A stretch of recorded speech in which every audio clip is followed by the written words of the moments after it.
John Mark, Sean Brace, and Ray Dunn. All Philadelphia, all day. 97.5 The Fanatic and the Fanatic app. Man, we're rolling on a Thursday morning. Middays with Marks. 97.5 The Fanatic. On the radio, on the app. Good morning. Appreciate you listening. If you're watching on YouTube, make sure you subscribe to 97.5 The Fanatic live on YouTube. You can watch on demand all of our off-air content like Philly baseball talk and more. And then, of course, we take our interviews and our segments and we repurpose them and put them out for you to watch. So if you were a fan of 97.5 The Fanatic, what are you doing? Follow us, subscribe to us on YouTube. As we're seeing this this person for the first time in over a week, at least in person, and he looks a lot better this morning. We say good morning to Ray Dunn. Hi, Ray. Oh, good morning, Johnny. How about that? How are you? Hey, Ray. Oh, there you go. How are you? Feeling better? You look better. Do I look better? I think it was the lighting yesterday. You know, I think I was in great spirits yesterday. I think No. I didn't sleep, which is still a problem. Last night you didn't? Yesterday, at all. I went Why? home and I just everything that I didn't do for the 5 days that I was gone, had to catch up on yesterday. Next thing you know, it was 11:30. I was like, all right, well, that whole I'm going to catch up on sleep really didn't happen. I don't know. You look better today. Yesterday, maybe it was the lighting, or No, it was definitely me. Well, I'm just saying your paleness, but everything else, you were almost falling over in the chair yesterday. I looked exhausted. I went back and watched on YouTube. It was bad. You did. Your eyes were closing in the 1 o'clock hour. Well, glad you're not. Your eyes look okay today. So Thank you. Ray Dunn returns. He is back. We are back and better than ever, as Mike and Mike used to say. We say good morning to Sean Brace. Hi, Sean. Hey, everybody, let's go! You ready to go? Team USA, U.S. men's national team, return to the pitch. 10 p.m. in a game that means absolutely nothing, but Yeah, it's too late. no, this is where we got to get everybody involved. Let's have a little fun. Maybe take a little shot at DraftKings Sportsbook. Brendan Aronson, maybe a goal. You never know. Yeah, you can definitely bet on it. That'll make you watch it. I probably won't be tuned in at 10 o'clock tonight, or if I am, my eyes will be closed. Actually, you know what? No, I don't know. I don't know how busy I'm going to be today. So if I'm doing dishes late, I probably will be watching the game. I don't know. We'll see. I'll be out and about tonight. Really? Yeah, because I'm off tomorrow. You are off tomorrow. Yeah, I am off tomorrow. So at 10 p.m. USA kick. Oh, I'm going to be out there having a good old time. Just don't know where. No. Like I said, I was telling the boys earlier, 45,000 watch parties officially in the United States for that 3 p.m. kick between Australia and USA last Friday. 45,000. Is that not does that not floor you? It floors me.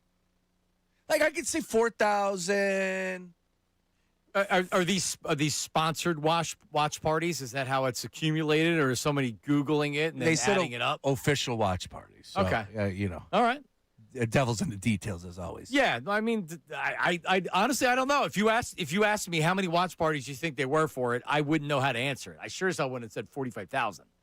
But anyway, yes, USA Today coming up at 10 o'clock tonight. Last night, it was deja vu in D.C. How about that? It was another game. I didn't turn it off, but it was another game. I was packing up. I was shutting the lights off, going around, making sure the air conditioning was at the proper level, setting the alarm. Doing it again.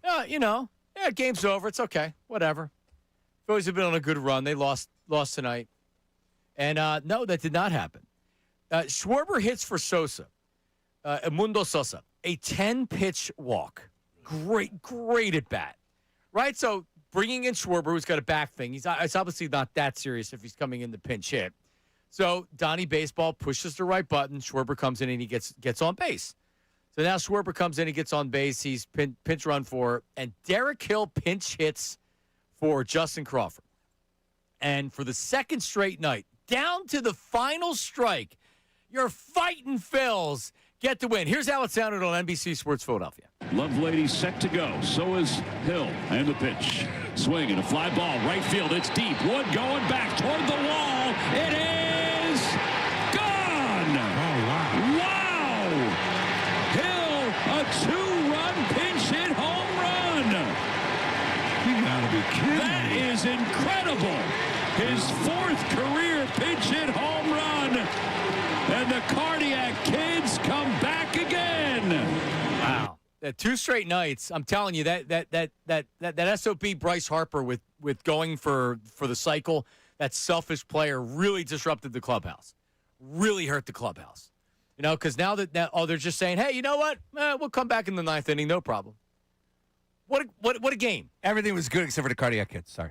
You didn't like the cardiac kids? That's really cliche. And why are they kids? The cardiac kids. Alliteration. Cardiac kid. Yeah. It's a C and a K, but it's still cardiac kids. Yeah, I get it, but you use that when a team is young. Ray, help me out. You're the announcer, right? Isn't that reserved for like when a cardiac kids? I think it's reserved for when they Yeah, got your heart pumping. Sean's got a point. Yeah, they're not young anymore. But kids and cardiac help you with the. Oh, no doubt. Because if you're trying to prove a point by saying cardiac, what's the other word that you use? The cardiac Phillies. The cardiac crowd. I got to. Here's the pitch. Yeah. Then the cardiac kids do it again. Well, I did like the deja vu in D.C., as you pointed out. That was great. And, look, at the end of the day, this is what it's all about. I said it to you yesterday about that game, and I'm not – the previous game. And I'm not going to make a big deal out of a regular season game back on June 23rd. But the fact that they got off the mat and battled back, and it was one of the best games all season long, that's something you could build off of, something that might be able to carry you through. We're not even at the dog days of summer. Now you go back to back with that type of performance at the end. Now you start to believe. You start to create this culture of belief at the end of every game, 7th, 8th, 9th, that you're never out of it. And it's pretty cool. No matter what, it's always great for the seeded Phillies come out, but I always think there's a bigger picture attached to it, and hopefully that's exactly what's happening down in D.C. Now, let me say this, and then I'll say something else. That I wish this was August 25th and not June 25th. Man, there is so much baseball left to play, but this is how you want your team playing as you enter September, as you're playing in September. Mm-hmm. They're playing with a confidence right now, and like you said, they don't – when your team's not playing well, when you're behind going into the 9th inning, you can wrap it up. You know it. You're not doing it. And this team, and it's not just the last 2 nights, they battle back. They're just not folding because they're down a run or two and, hey, the game's over. Aaron Nola came out and he gave up 6 early runs and we're going to fold it up. When they're not playing well, that's what they do. And by the way, another quality Nola start last night. How about that? Wow. I banged 2 parlays in a row last night. Noah over. I gave it out in the air, too. Noah over strikeouts, 4.5. He hit it. And then the Phillies' money line. How about that? Bam! You lucky dog. Back to back. Yeah. Noah had 5 strikeouts. Yeah, I was going to say, it doesn't matter. It was the final strike on both nights, right? It was. Yeah, you need to go buy a lottery ticket, bro. Yeah, maybe I'm going to take the night off of doing a parlay. But, yeah, so I wish this was in August. But let me say this, all right? Mm-hmm. A lot of Phillies fans went into the season negative on the Phillies, and I understood it, but by the time we kind of reached the start of the regular season, it's like, okay, let's get over it because this is still a very good team, a team that most people believe are going to make the playoffs and still have a chance to win a World Series. Do I felt like Dave Dombrowski did a good job in the offseason? I don't. Do I feel like Dave Dombrowski could have done more and should have done more? I do. But the bottom line is with this rotation and the masters that you have in the order, and if you make a couple moves and who the hell knows what happens, this team could win a World Series. And I don't know if I felt like that a lot during this season, but honestly, when you look at it and you take a step back, this team is very good, and this team could easily win a World Series. They are one of the top contenders to win a World Series this season. Sanchez, Wheeler, Luzardo, Schwarber, Harper, even the other guys like Bohm are getting hot. I know it's June. That's the problem. It's June. Oh, I'm getting a yellow card. I got to pull up the yellow, Ray, on that one. I got to pull the yellow card out. Not a red, not a straight red. It's a yellow card. You think this is a championship ball club? I feel great about the Phillies right now. I do. This team could win a World Series. All right, so I was saying something entirely different last week. I can't just change up now because they beat the Nationals back-to-back nights. I still think they're missing a few pieces. I want to believe, John, but that was me 2 years for 2 straight seasons. I was you. I was the one that was like, all right, this team has it. They're missing something. What are they missing, though? You mean to tell me they filled in the hole last night with the right-handed bat going up against left-handed pitching with Derek Hill? Is he the guy we've been searching for? He may save the season, Sean. It might be on his shoulders. But they're gonna acquire another bat. Yeah, you're right about that. I hate to say this. It's all gonna be about how they're playing in September and October, and we're in June. Here we go. But you're seeing how they win, which is their offensive guys got to come through. Schwarber, Harper, and whoever else need to come through. Period. That's how they win. Yep, that's it. Now, will they? I want to believe. I want to believe in Schwarber, but these pitchers know. But doesn't there feel like there's a chemistry on this team? I feel like that. Like when you look at these guys are all pulling in the same direction. 610-632-0975. Do you feel differently about this team? We'll get Ray's thoughts coming up in a second. But if you were negative on the Phillies, can't you see why this team would win a World Series? Or can they win a World Series? Has your outlook on the Phillies changed? So that's text line. Leave your name, location, occupation. Davis Honda text line. Also, the voice memos on the Davis Honda text line. Tell us what you think about the Phillies. All right? Also, Arthur. He's in Scottsdale. That's the Arthur? Arthur's on the line. No. I haven't spoken to him since I came back. I believe he's been incarcerated. That's really him? Yes. Can we just get a real quick test? Can we just get a real quick test? Real quick. Are you sure? Arthur, is this you? Correct. Oh, my goodness. All right, Arthur, hold 2 minutes for us. Arthur, out of being incarcerated, he's been released. Joins us coming up next. It's Middays with Marks, 97.5.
right, we're back. Middays with Marks, 97.5. The Fanatic, Sean Brace, Ray Dunn.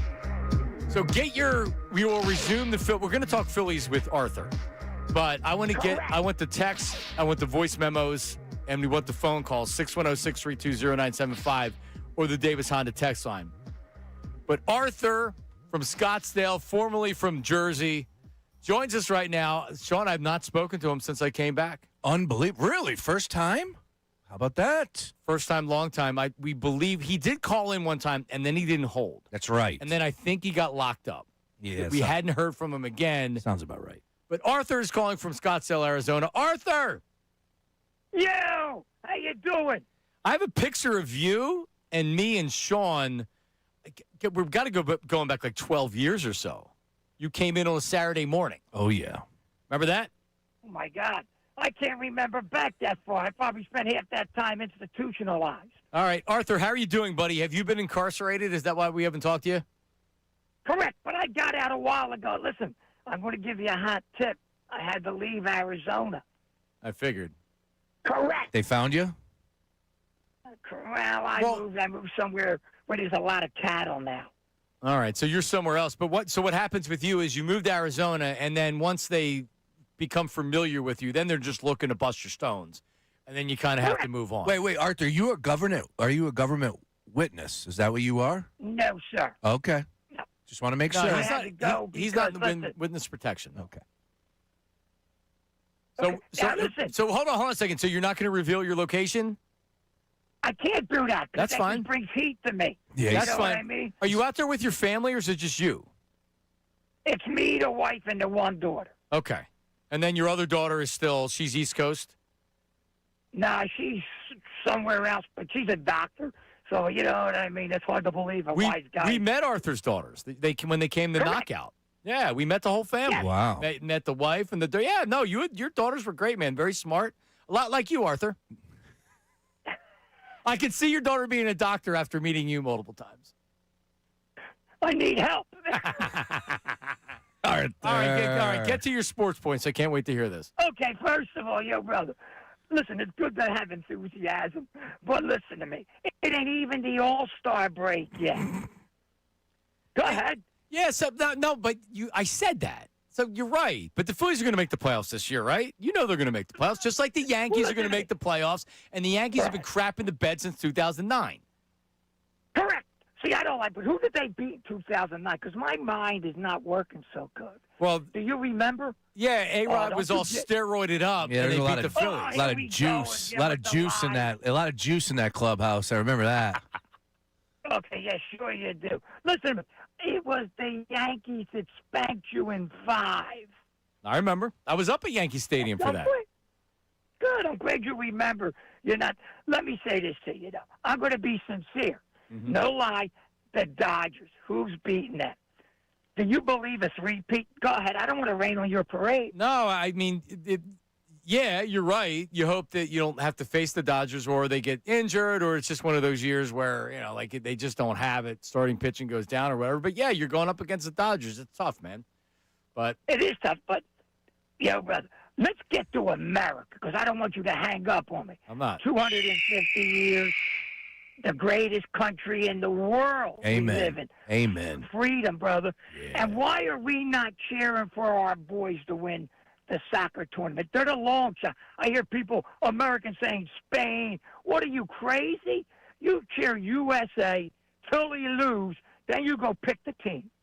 Yeah, Arthur, Sean right now, if you watched on YouTube, has his USA soccer jersey. He's got a USA hat, and he has an Uncle Sam top hat that he wore in here today. Put it on so that people can see it. Yep. He can't wear it because the headphones don't fit over it. Let's go, Arthur. There's nobody more America than Mr. America, Sean Brace. But I'll tell you what, I like Arthur. He's second in line here. Listen to me.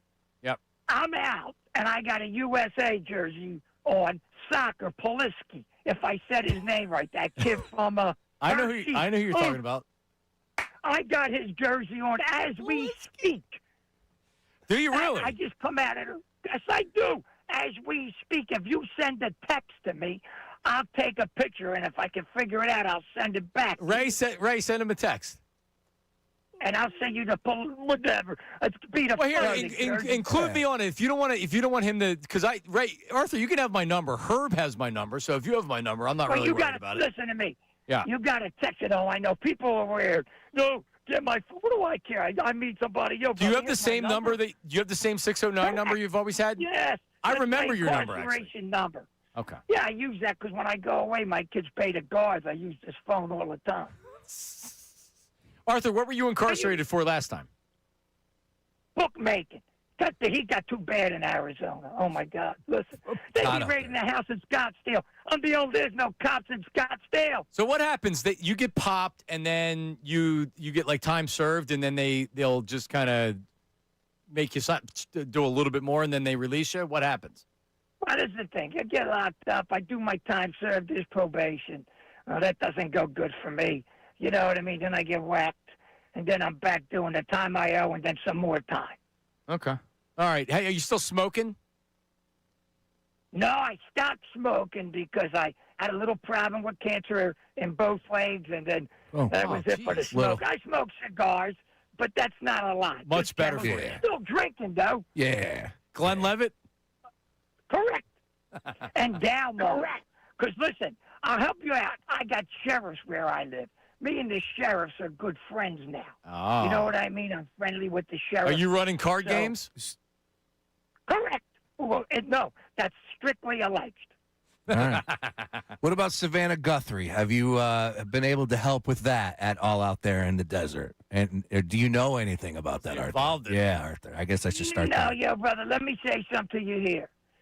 Something don't add up here. Yeah. I don't know if the son was tied up with bookmaking. Yeah.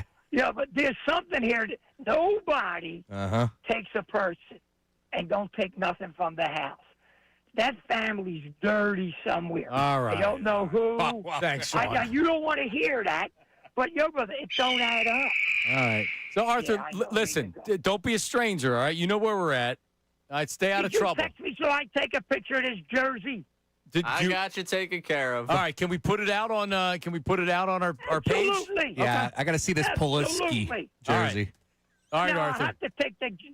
All right, I'll see you later. God bless America. Happy 4th of July. And we're proud. Hey, let me tell you something. These foreigners coming here stealing the French dressing. What's up with that? The ranch dressing. What, are they going crazy? What are you talking about with French dressing? No, it's ranch Oh, dressing. ranch. I said that wrong. Is there a They shortage love of the ranch? ranch dressing. Oh. Yeah, look it up. They want to take it back to them to Europe. If I'm a guy at the TSA, I'm putting an extra case in there for that. All right, Arthur, get out of here. Thank you. World Cup fans' obsession has birthed the TSA complaint, ranch dressing. But people are trying to bring it in? Yeah, apparently the brand posted about some visitors leave with souvenirs, yada, yada, yada. Yeah, apparently they're trying to bring it back, but, you can't just throw that in the bag. So they're trying to take ranch, probably Hidden Valley ranch dressing, back to their country. Yeah. And they don't allow that. Yeah, the TSA put a post out. If you're visiting for a very large sporting event and you happen to discover ranch while you're here, please pack it in your checked bag on the way home. Thank you. Yeah, they don't want it coming through. Yeah. They're carrying. That always gets me. Cologne, mouthwash, like when you don't check a bag, right? You still want to bring those things, but it becomes a problem. Yeah. I'm a big lotion guy. I like lotion. You do. I like smelling good. Yo, Ray, can I get some American music? I mean, I got Arthur bringing a tear to my eye right now. Yeah, dude. it's Sean and Arthur, and nobody else on the show cares about it. So patriotic. The last guy I thought. Can we get That's what I'm I thought, Ray's juggling over there, and he's still trying to dry out a little bit. Right. He's definitely in third gear. No, but I think I have very few complaints about Ray, but following along the show, there's opportunities all the time to be playing music or things that we're Which talking we about like. in real time. Yeah, we like. Honestly, like when I worked with Ike at WIP, I was in my own studio because I could play things from the internet. How about that? I had my own board. Oh. So I not only had hotkeys, and because it's not just being able to play stuff, it's also being able to bring it up or down based on the sound of it. I'm shocked they allowed you to do that. It started with COVID because they separated us, and then I'm like, I don't want to leave. This is the best thing ever. Damn right. Yeah, it was good great. for you. Nice work. I wish they would give me the capabilities of having something in here, but I'm not going to go there. Baby steps, Bob. Baby Right. steps, yeah. Anyway, so there's Arthur. But Pulaski it's Pulisic. He threw the ski on there. I thought he was right until you started laughing at Which him. I guess is Polish. We're making him a He is going to Polish- play tonight, though, allegedly. Or not. No, if the game's pointless. Yeah, it's one of those things where, you want to get him some, some minutes if you can. If everything is fine, why not play him for a little bit? But I'm one of these guys that just say, you know what, dude, you can get all the training you want. You can get plenty of practice. You can ramp things up. Yeah, there. you don't need to. No need to get out there. But we'll see. All right. So back to the Phillies here, and I'll be curious to see what people think. And this isn't this is really how I feel, because it's never quite honestly in life. It's never like you have highs and you have lows, and when normally it's somewhere in between. So the Phillies were never the worst team in baseball, and we're going to fall apart. They were also not the best team in baseball. They were somewhere in between. They're certainly more towards winning a World Series than missing the playoffs, right? I didn't feel like that a couple, maybe 6 weeks ago. Ray, do you believe the Phillies are closer to winning a World Series than missing the playoffs? Yeah. A lot closer to winning the World Series than missing the playoffs? Yeah. I mean, they're a good club. We've been told that. We know that. Do you feel like this team right now can win a World Series? No. You don't? No, this team's upside is an NLCS. They'll get exposed in 7 games. Ooh. Why? Because you can't just rely on having the top-end pitching in a 7-game series. Short series, yeah, I believe in this team because I think that their top 2 are top tier. You're not getting a better deal than that. Luzardo as a third, love it. Beyond that, in a 7-game series, I'm going to need to start getting length out of that pen. I'm going to start needing to go potentially to a 4th starter. And, oh, by the way, this lineup needs to stay hot for potentially 7 games. Right. And I just don't see that happening against a team with good pitching. Or warm. They hit a soft spot in the schedule in June, which is kind of the sweet spot for this team. It's warm, and you're facing right now the Nationals, the worst bullpen in baseball, And potentially. it shows, yeah. Yeah, you're getting a little bit of that benefit. I hate to be the guy the day after a great win to be like, well, everything you're seeing isn't exactly all, it's cracked up to be. But I just think that this team has an upside of NLCS right now. Can that change with what they do August 3rd? That's sure. not that far off a World Series, right? Right. So, well, they're closer to a World Series than missing the playoffs. I agree with you there. Yeah, for sure. And you may be right, and I may feel totally different in 2 months. I thought you were going to say, you may be right, I might be crazy. I thought you were going Billy Joel on us. You may Be right. I may Be crazy. Yeah, but I just may be a lunatic you're looking for. Turn out the light. Don't try to save me. Don't try to save me. There you go. Thank you. That's a great song. That is a good tune, man. That's a really good song. Love it. Oh, here we go. There it is. There it is. Takes a little while to get to it. This is great Billy Joel right here. Yeah, you're talking scenes of an Italian dinner or whatever. Oh, right? yeah. Things from an Italian restaurant. Yeah. He had this one ready to go. Ray doesn't bleed red, white, and blue, but he loves him some Billy Joel. Oh, don't worry. YouTube's up now. Were we down before? No, I just didn't have it open.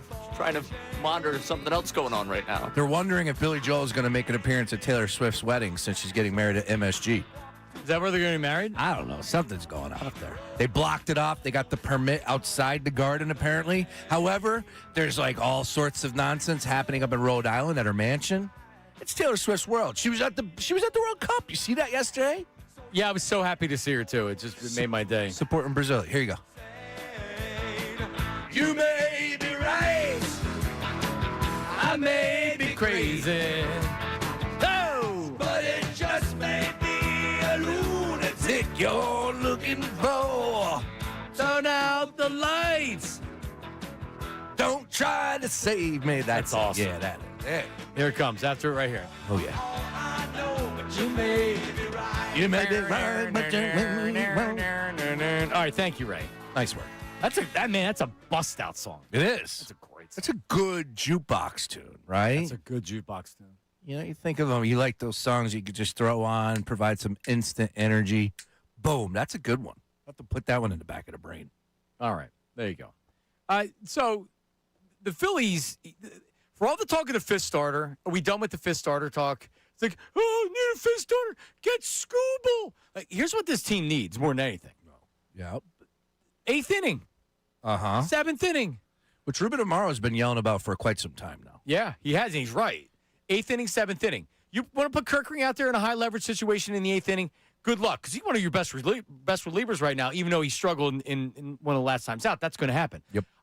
You give me Alvarado coming out with runners on base in the 8th inning. I'm going to turn the TV off and go take a drive. He ain't got it this year. Man, he sure doesn't. So outside of Duran, and Bowen's been pretty good, Keller has not been pretty good, and he's injured. If they can shore up the back of the bullpen and they can add a right-handed bat that, like, Hill's good, man, but that can't be it. And Dombrowski knows that. But that can't be it. If you add another platoon bat or another Bader type at the deadline, now I think you shore some things up. Because is Marsh is he the difference this year? The way that he's playing, he had 3 hits last night, didn't he? Marsh, Dude, he was cracking it last night. He's on fire. He was hitting the 2-hole. Unfortunately, you have to be realistic about this, right? Like, he's hotter than ever in the first half. Eventually, the law of average is going to catch up. I hate to be that guy, but it's the reality, right? We can't expect Brandon Marsh to stay this hot this whole season. Yeah, he can slow down. Someone else has got to step up in the second half. Hey, Trey Turner. Would be nice. Yeah, now it's your turn. But I do think they have enough offensively, but it's not going to be what carries you, and the bullpen can't be what it is right now because we've seen it.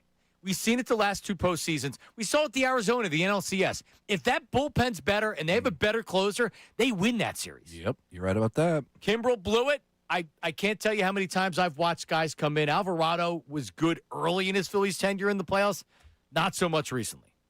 You said about the 5th starter, and I'm curious because Ray's boy, it all comes – the 5th starter comes back to Aaron Nola in my mind, right? Like if Aaron Nola could give you the NQS – Nola quality starts, 5 innings, 2-3 earned runs, so on and so forth, 5 strikeouts, as he did last night, as he did the game before against the Mets. Sure, the 5th starter isn't that big of an issue, right? But if Aaron Nola is giving you 4 1/3, 4 2/3, 3 2/3, as he has a few times this season, that's when the 5th starter is an issue. So, again, I remember before the season started saying how important Aaron Nola was to the success of this team this year, and it comes right back on his shoulders. It's funny how it works. Really does. Now, offensively, John, yes, this team is good enough to compete for a World Series. I'm not going to sit here and say they're not. But the bar is the L.A. Dodgers with the best record in baseball. The Dodgers are the Dodgers. Does this offense have enough to compete with that team in a 7-game series? And I think that's what Ray's point was. That's where I'm reluctant. Whereas years past, I was rah-rah, give me the pom-poms, I believe. But for 2026, I'm bleeding red, white, and blue for my country. I don't know if I can bleed any more red for the Phillies this year. Man, you're worried about the Dodgers? The umpire apologized after the game. That was a strike. And if it's called a strike, they don't score. The ball was thrown to the wrong side of the plate. If it's thrown to the other side, the run isn't scored there. We do got a good club. Right? But he's also right when he says it. You just can't say it. There really wasn't that. Like, the difference was the Dodgers didn't make mistakes. The Phillies did. Correct. The Dodgers made plays when they needed to. The Phillies' offense sucked. Yep. Right? Yeah. No doubt about it. If the offense doesn't show up in the playoffs, they're not winning anything. Agreed. But sometimes you have those special years where everything's just enough. Phillies 2008 didn't have great starting pitching. Their offense carried the team. They had a great bullpen and Brad Litz. They didn't have great starters. Later on, they had great starting pitching, but their offense had gotten old, and they didn't have the same offense. They still had a really good team. Unfortunately, they just couldn't put it together. They ran into a buzzsaw with the Giants. They ran into a buzzsaw with the Cardinals. That was still a really, really good team. It's hard to win, man. It just is. Oh, yeah, you're right. And it does feel like that this Phillies, that their best chance to win a World Series has passed. But when you look at it right now, you're not going to get better starting pitch in the top 3 than you have right now. You're just not. So if you can get a 5th starter on the trade market without giving up too much. Yeah, I'm over to, like you said, Amaro, what he's been talking about, getting the ball to the closer. That's the most important thing. And they're struggling doing that right now. They're throwing different names in there, trying to be creative, trying to give guys opportunities. But more times than not, it feels like they're coming up small. So they got to figure that out. Now, I know that there's some names tossed around. And, the one that really caught my attention was Chapman, right? Because you get that heat seeker, bring him in here. Again, that's, kind of like yeah, I don't want him. I don't even know if it's a wish list, but, man, could you imagine going 8-9 with those 2 horses? Yeah, he's good. I don't want him here. He's got too much. He's got a checkered past. I don't need that loser here. Get him out of here.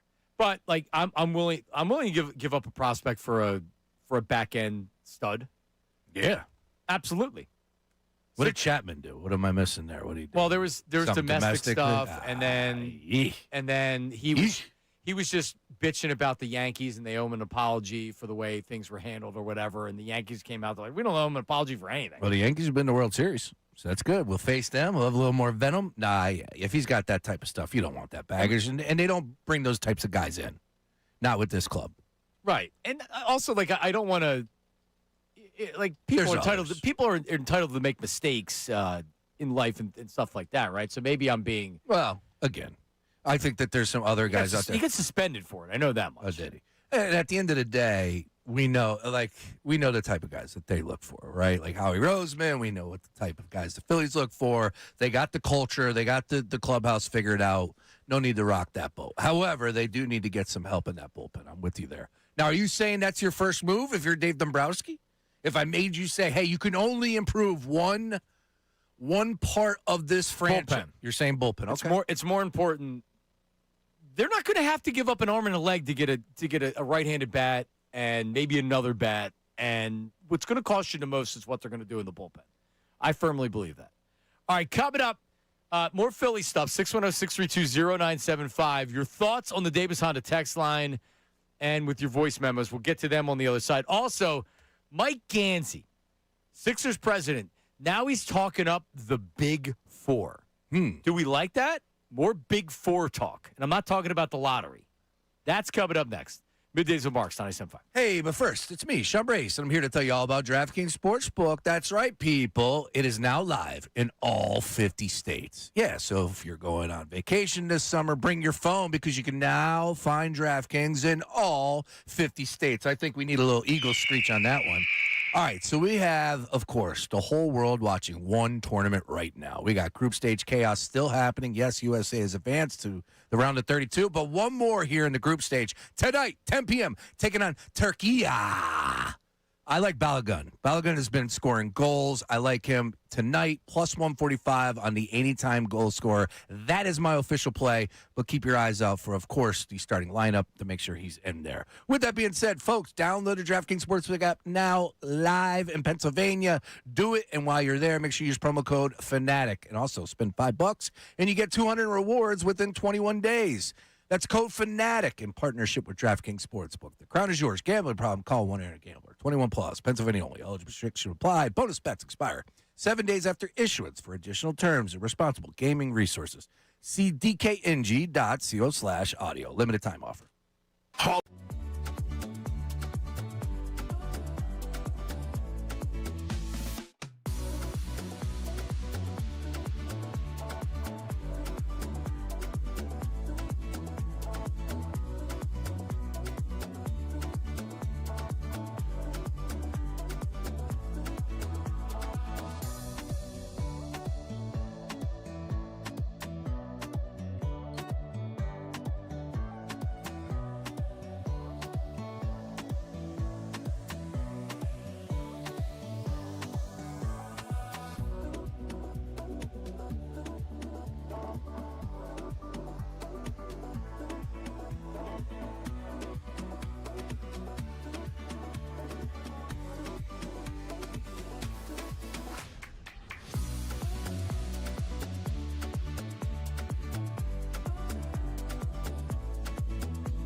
Brendan Petrilli, our promotions coordinator here at 97.5 The Fanatic, he's participating in the Beer Bowl.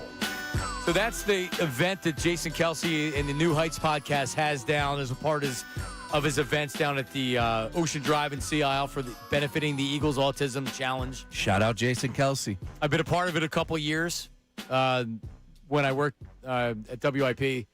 We did Flip Cup.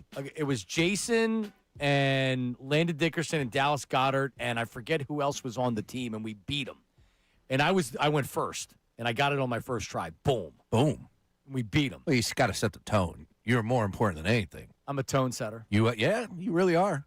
Yep. You lead this show. I'm a tone setter. And Dallas Goddard tried to cheat at the end. He was trying to blow the cup so they couldn't. I forget who it was. He was trying to blow the cup so he couldn't get it over. Yeah, that sounds about right with Dallas, right?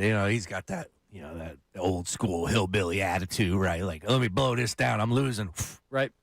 And they were so mad that we beat them. So mad. It was great. But anyway, Jason is as good of a dude as you're going to meet. Awesome guy. Really is. Yeah, it was one of these moments where I was like, well, geez. He came up to me and he's like, yo, Johnny Marks. He's like, love your show, man. You guys do a really good job. Nice. Always listening. And I'm like, well, thanks, man. Like, Jesus. So he has a beach house in Sea Isle, and I've heard from a buddy of mine who lives close to him. First of all, he doesn't need to be in that house with the money he makes, and he's put an extension on the house he lives up here in Delco. I bet.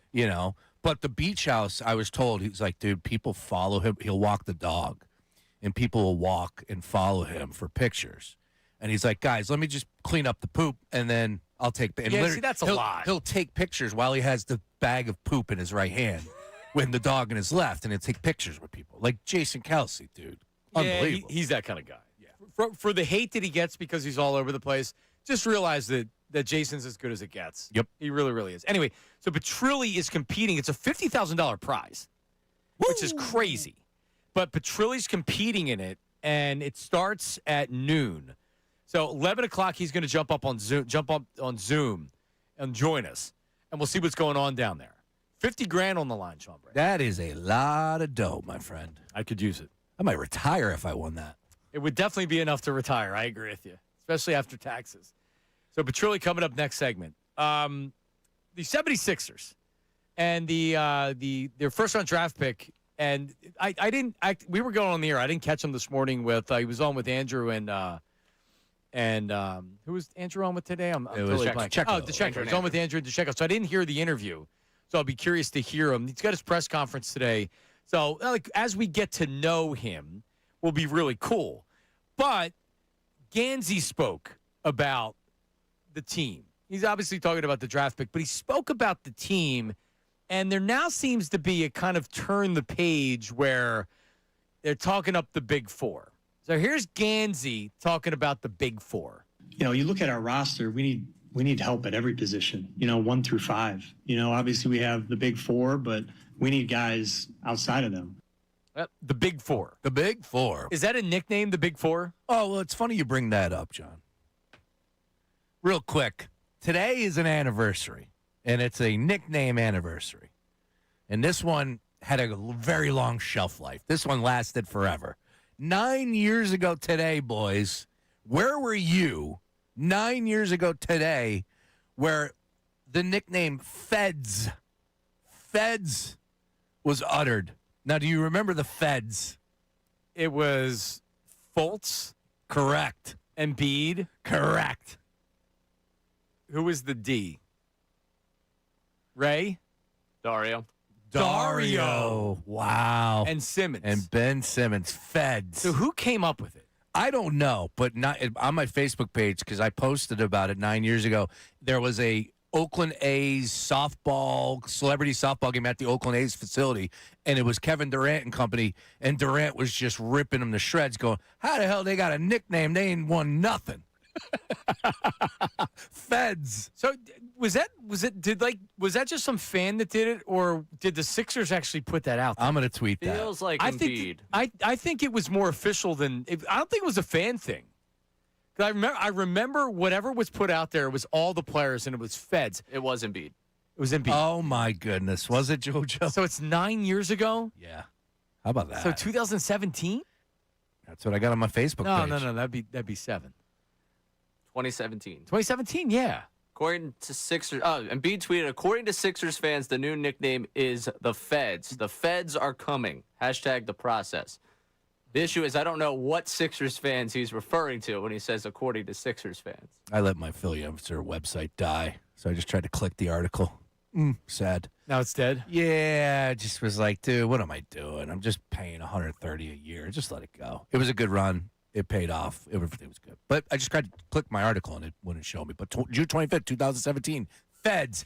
And it was Iggy, Kevin Durant, and I don't know who this other cat is, but they're like, who the hell is giving them the nickname the Feds? They ain't won squat. Nobody liked it. Nobody did. Nobody liked it. It was so bad.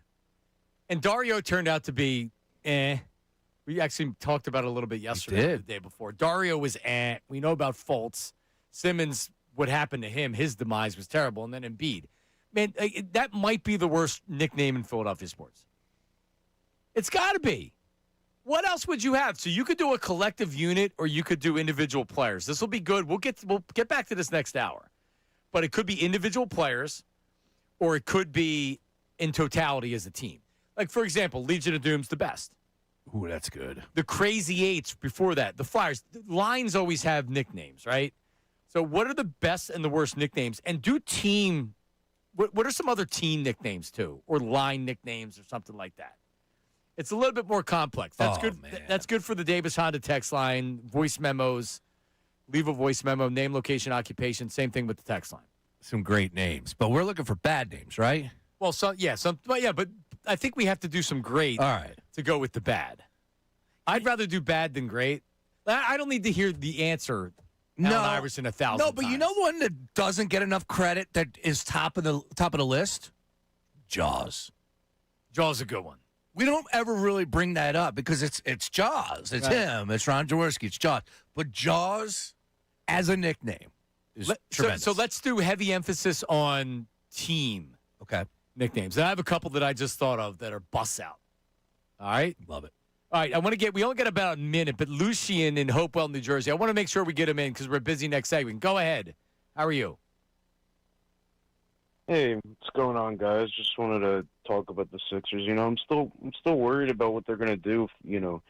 Do you think they're going to sign a big man? Do you think they trade Embiid for a big man? What are you guys thinking? I don't think Embiid's getting traded, but they do need some size. Backup center, somebody that can help. We know that Embiid is not going to make it 50-plus games this year. Andre Drummond? Oh, God. Yeah, I think you have to upgrade from Drummond a little bit. It's a good question. It's definitely a need.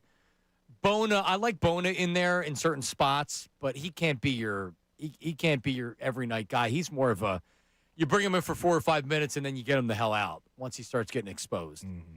So unless he doesn't have to do anything on offense, he's fine. Correct. Now I got Arthur in the back of my head. Correct. All right, Petrilli joins us coming up next from the Beer Bowl. And then we have 76ers reaction to the Phylon pick and more, and your nicknames. That's coming up next. Middays with Marks. Oh, I got to do Parks. Oh, all right. I see it up there. Sorry. Well, listen, you know what's going on at Parks. We were there yesterday. Man, a lot of fun, a lot of soccer games going on. So if you want to check out what they got going on right now, if you can make it up to Ben Salem, right off a street road, right off of Pennsylvania Turnpike, right off of 95, right off the New Jersey Turnpike. Literally, I don't think that there's a better place that you could go than the Parks Casino, Bet Parks Sportsbook. But maybe you can't make it up there, right? Well, check it out. That's why you go to the Bet Parks app. Man, we're talking about every single game you can jump on there. They call it the World Soccer Hub on the Bet Parks app. Daily odds boosts, player and team props, and more.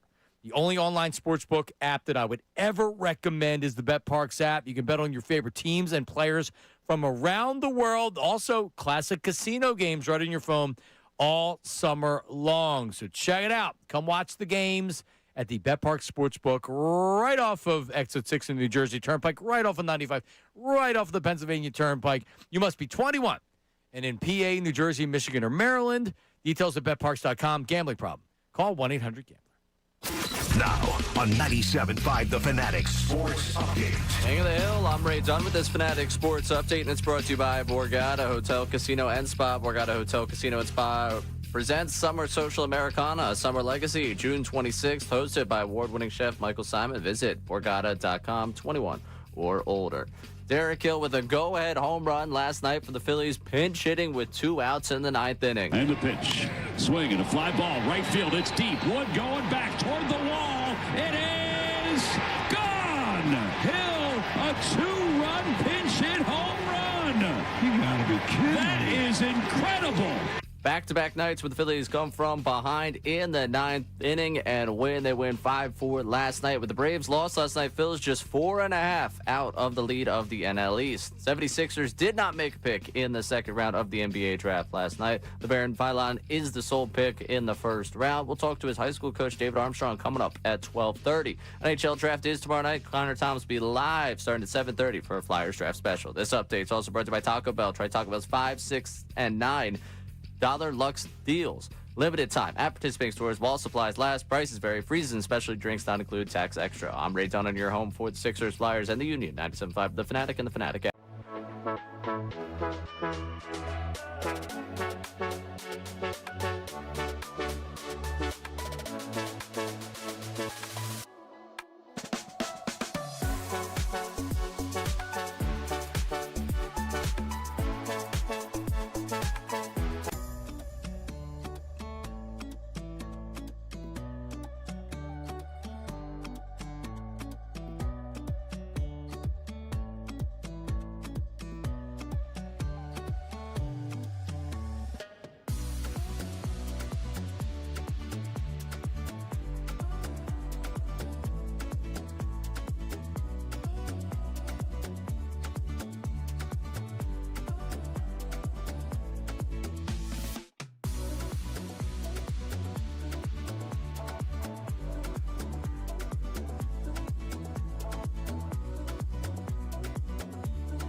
All right, we're back. It is Middays with Marks, Sean Brace, Ray Dunn. Coming up in like 15 minutes, the first-round draft pick of the Philadelphia 76ers, LeBaron Philon. So he has spoken to the media. We have condensed it down. I'm told it's very good. So we're going to hear from the young man coming up at 11:15. All right, Shukri is working on that right now to cut it down. So I'm looking forward to hearing that. Joining us right now, and he's live from somewhere down the Jersey Shore. This is insane. He's in Sea Isle, we believe, but he's also on a boat, right? Starting at 12 o'clock, the Beer Bowl begins. That is the tournament that Jason Kelsey and the New Heights podcast has. First prize is $50,000. Woo! Our promotions coordinator, Brendan Petrilli, joins us live from a boat somewhere out there, and he's on Zoom. So if you watch YouTube or you want to jump over to YouTube, you can actually see what's going on. What's up, BP? What's up, fellas? You got me? Yeah, we got you. Loud and clear. What's up? Let's go, baby. Let's go. Yeah. Come on, let's go. Come on. We got everybody here. We're on the boat. We're pulling up right now. We're going to get rowdy. We're going to have some fun. Club Hurts. Club Hurts. Shout out Club Hurts. No shirt gang. Let's get it, fellas. Come on. All right, so you team with somebody else, so you really are on a boat right now. This you is have unbelievable. you have no shirt on. Is that no shirt Dom that's next to you that I see? Oh, yeah. Here, Dom and I, we've teamed up. You got to write this down. Thank you. So who else is on the boat with you?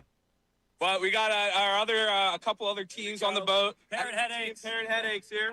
Team Parrot Heads. And then we got some people that were kind enough to let us lend their boat for the day. Oh, nice. Oh, so you got a nice boat there. All right. Oh, yeah. It's What are those boats called?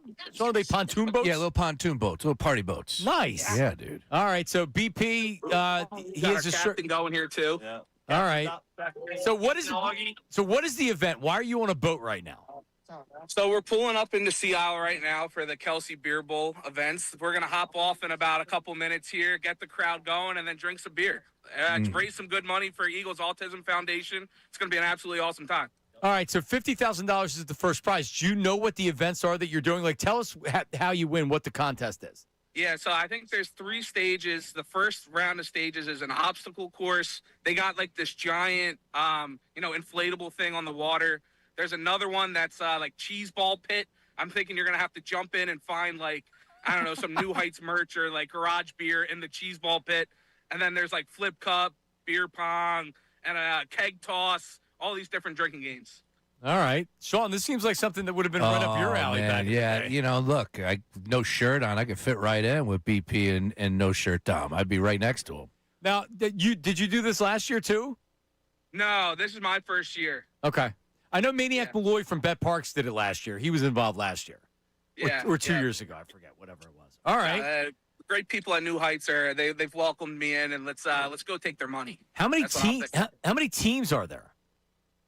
What are you, 16 teams? Wow. For 50 grand. So you're one of 16 competing for $50,000. Kind of cool, fellas. Kind of cool. Let's get a breakdown. We're going to win. That's right. They're going to win. We like that. We're pulling for you guys. I was telling Dom right now, we're pulling in. This is our city right here. It's not Sea Isle City. It's No Shirt City today. Yeah, that's right. What this is. Everybody's going to have their shirts off, men and women. Start believing. Start believing. I need to hear, of course, the coach, the enthusiasm, the speeches. You got to bring it. My question to you, though, BP, is when did you have your first beer this morning? How many are we in so far?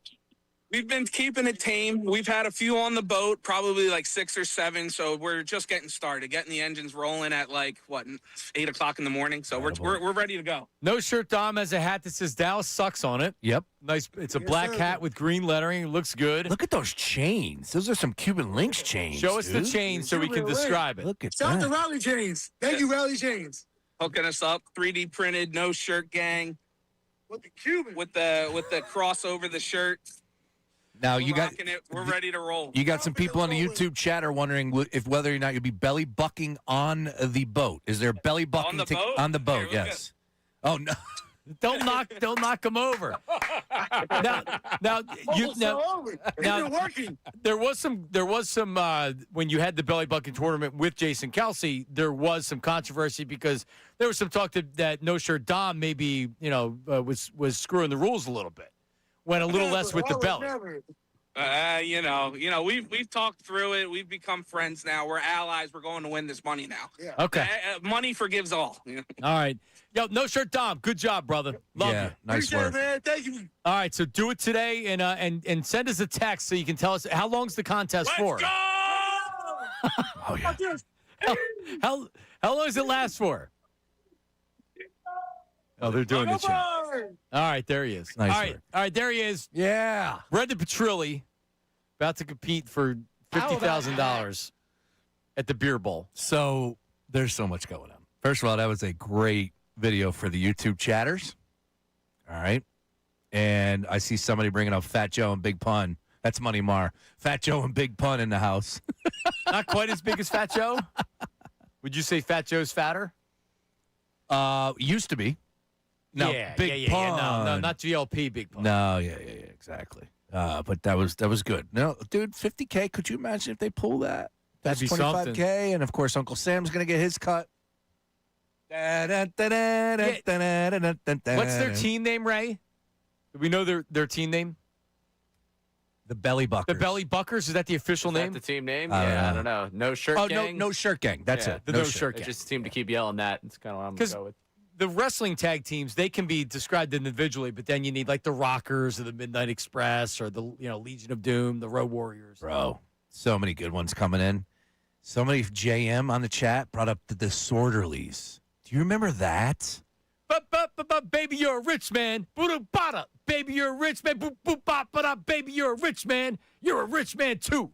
I haven't thought The Fat Boys were in a movie. I haven't thought of Disorderlies in years. Yeah, in I years. think you saw boobies for a second in that. I saw Disorderlies at a movie theater in it was Baderwood, the Baderwood Shopping Center in like Abington. I remember it. 1987 had a Yes. budget of $5 million, made $10 million. So shout out to the Fat Boys. Boys. Yeah, it was a bad movie. Oh, it was terrible. But yeah, I could see that. that's- The Disorderlies is a great name for him. It's great. Tugboat and Earthquake also coming in from Money Mar. All right, coming up, 76ers draft pick LeBaron Philon spoke to the media. This is really good. You want to hear what he has to say. That's coming up next. Middays with Marks, 97.5 The Fanatic. Now on 97.5 The Fanatic Sports Update. Bills with another come-from-behind victory. I'm Ray Dunn with this Fanatic Sports Update. It's brought to you by Wawa. Hoagie Fest is back. Get Shorty Hoagie chips and a drink for $6. Make it a classic 4-8. Gotta have a Wawa. The Phillies with another come-from-behind win last night. Derek Hill came up to bat with the Phillies, trailing by a run down to their last out. And the pitch. Swing and a fly ball. Right field. It's deep. Wood going back toward the wall. It is gone. Hill, a two-run pinch hit home run. You gotta be kidding. That is incredible. They knock off the Nats 5-4 back-to-back come-from-behind wins for the Phillies. And with the Braves lost, they're just 4.5 out of the division. 76ers did not make a pick in the second round of the NBA draft last night. LeBaron Philon, the sole pick for the 76ers in the first round 2 nights ago. We'll talk to his high school coach, David Armstrong, coming up at 12:30. You'll also hear from the rookie coming up next. NHL draft is tomorrow night. Connor Thomas will be live at 7:30 for Flyers draft special. This update is also brought to you by the McComb Group. Visit McCombGroup.com. McComb Group Sports Contracts, one of the largest PVF inventories for pipe, valve, and fittings to trusted brands. Count the McComb Group to help you stay on schedule. Visit McCombGroup.com today. I'm Ray Dunn on your home for the Sixers, Flyers, and the Union. 97.5 The Fanatic and the Fanatic app.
Middays with Marks.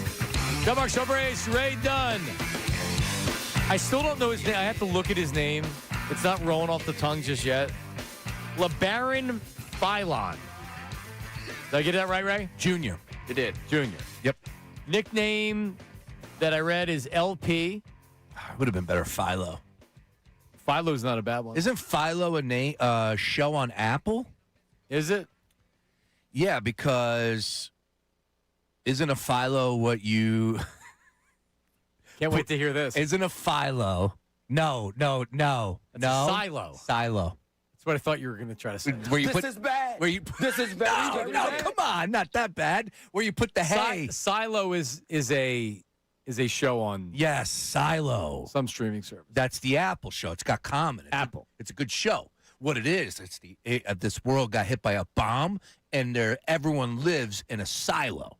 This thing goes all the way down, but it's a huge community.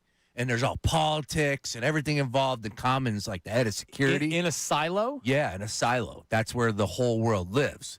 Now, here's the catch. There must not be a lot of people in the world? Correct. I think just got to the back of my head now, Arthur. Correct. I think like a bomb went off. Anyways, you're not allowed to leave the silo Because of the gas on the outside. nuclear... And it will kill you. Right. But that's what they want you to believe. Oh. So that's how they keep you inside the silo. Not the Philo. My cousin... Silo. Not Philo. My cousin Chris got married at a venue that had a silo. And it was really cool because you could go in and take pictures. And then taking a picture on the outside of the silo was really cool. Oh, okay. It was nice. You should go check out a silo. People, you could die if you're climbing around inside a silo and you get buried inside, like, the beans. Like, they'll put, This is on the show? No, this is like in real life. I've actually heard of people, like, playing around and they sink. Like the sea. And they die. Yeah. Oh, no. Yeah, they die. What? You can't breathe. What do you mean you've heard that? Well, I think I read one time that kids were playing on top of a silo. Okay. And they fell through. And I don't think it was filled with hay. I think it was filled with, like, stuff you feed. And then they ended up and they suffocating. sunk. Yeah. Oh, that's a shame. Yeah. All right. Don't play on silos. Right, don't play on top of beans. And I don't silos. know. There you go. All right. Well, anyway, LeBaron Philon spoke to the media. We condensed it and put the best stuff in it. So take a listen. Like what kind of the first initial objectives there are for you as you start officially your journey?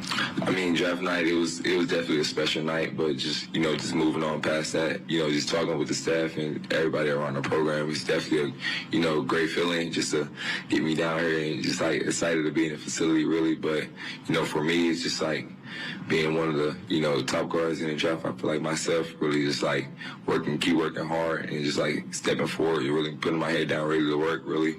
Adam Arrington from Philly Voice. Congrats again. You just mentioned, there being a lot of guards in this draft. It was very well known as sort of a sack class in that area. Are you the sort of person that's going to like compare yourself to all the different guards in this class and be like competitive when you go against guys that maybe especially the ones that went ahead of you, and sort of just continue to compare yourself to the production that those guys do? Not really. I feel like, just worrying about myself, really just worrying about my own game and just like worried about, me just getting better in the production.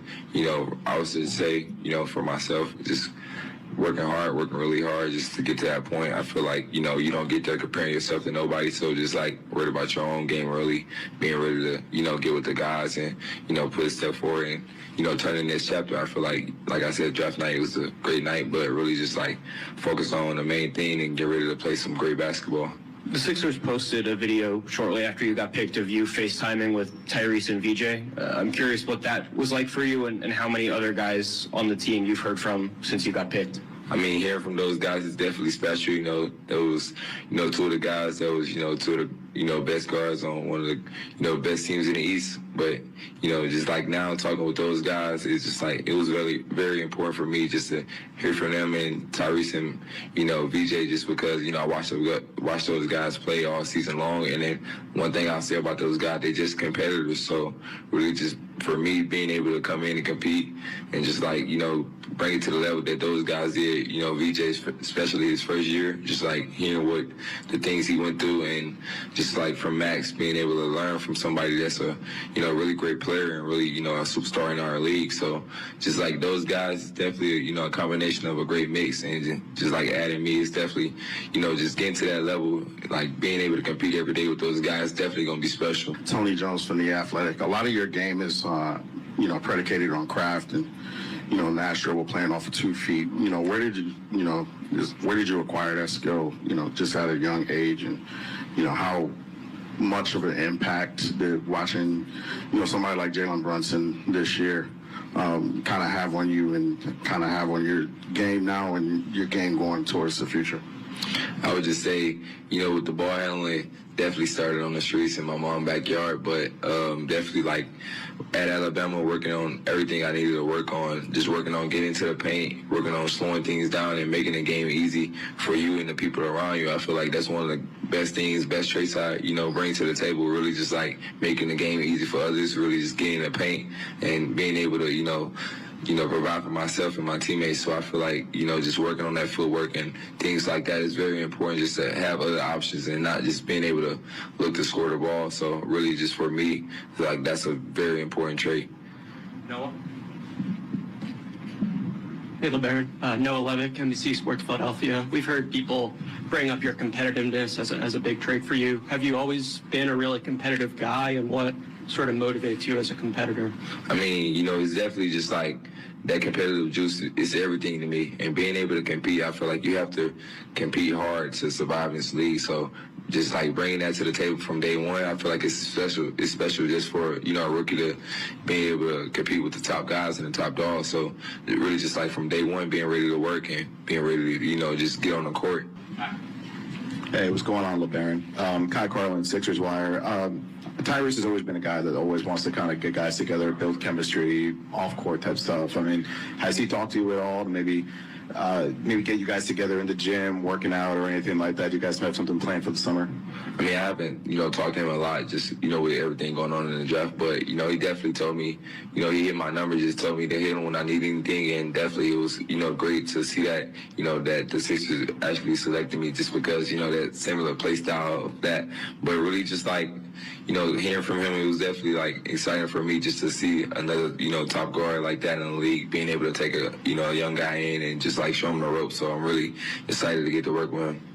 Zach. Hey, LeBaron. Zach Chavalella, Metro Philadelphia. Welcome to Philly. Your freshman year at Alabama, you showed a lot as a disruptor defensively.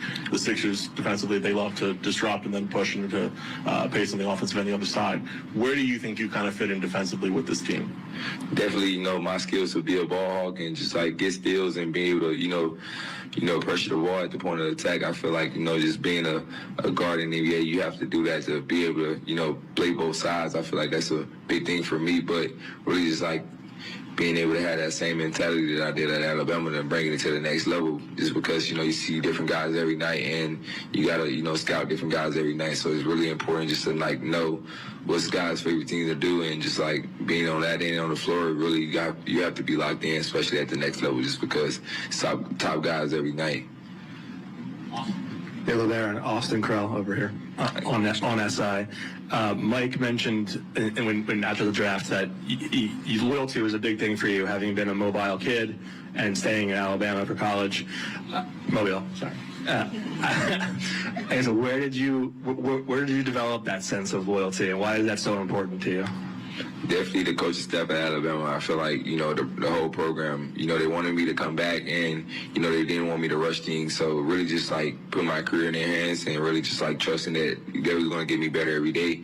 And when I first got back, it was just like, that was the only thing we focused on. Everybody in the program and all the coaches and GAs, we just focused on me just getting better. And I feel like once you surround yourself around those type of people, you really see yourself grow and expand in that way. But I would just say, I give all my things to Coach Coach Preston and Coach Oates, just like my freshman year, being able to, take me in and not just give me what I wanted, making me work for things. And I feel like, it should be no different here, really just like expecting that, just like the not being handed anything and being able to work for the things you want. And I feel like my second year, they still, treated me the same way, made me work for everything and made me, grow in that way as a leader instead of, just a freshman young kid coming in. They wanted me to, my second year, just like lead the younger guys and be, a standout leader. So I feel like, I was good in, both situations. But like I said, just thanking those guys the most. And then you, Mike also mentioned that they really want high character people in the building, and there's a lot of footage of you when your teammates score. You're very excited for them, and on the bench you're standing for them even when you're not in the game. I guess, what does character mean to you? I mean, it means everything, just like having, success for your teammates. Joy is like, it's something you can't explain. At Alabama, we call it Mudita. Like, it was something like, just like, having joy for your teammates' success. So it's really just like being able to see that and being able to see that, the teammates, when you do it, the teammates, they give the same energy off. So being able to have positive energy, positive, vibes all around the arena, all around the, locker room is definitely important. All right, there he is. He seems like a nice young man. Oh, yeah. Well-spoken. Oh, yeah. All right. You can fill it up, John. That's all I care about. Yeah? Yeah. He's a kid that improved from downtown. He's got great handles. He's quick. He's crafty. He's Crafty's a good word. He's a better defender than I think a lot of people are giving him credit for at that size. I'm not going to get too carried away about that, but I said it yesterday, and I'll continue to bang this drum. I love Nate Oates. He's the head coach at Alabama, the program he runs.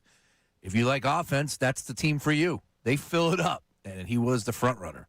Again, there's so much to like about this kid, and you heard a little bit there too.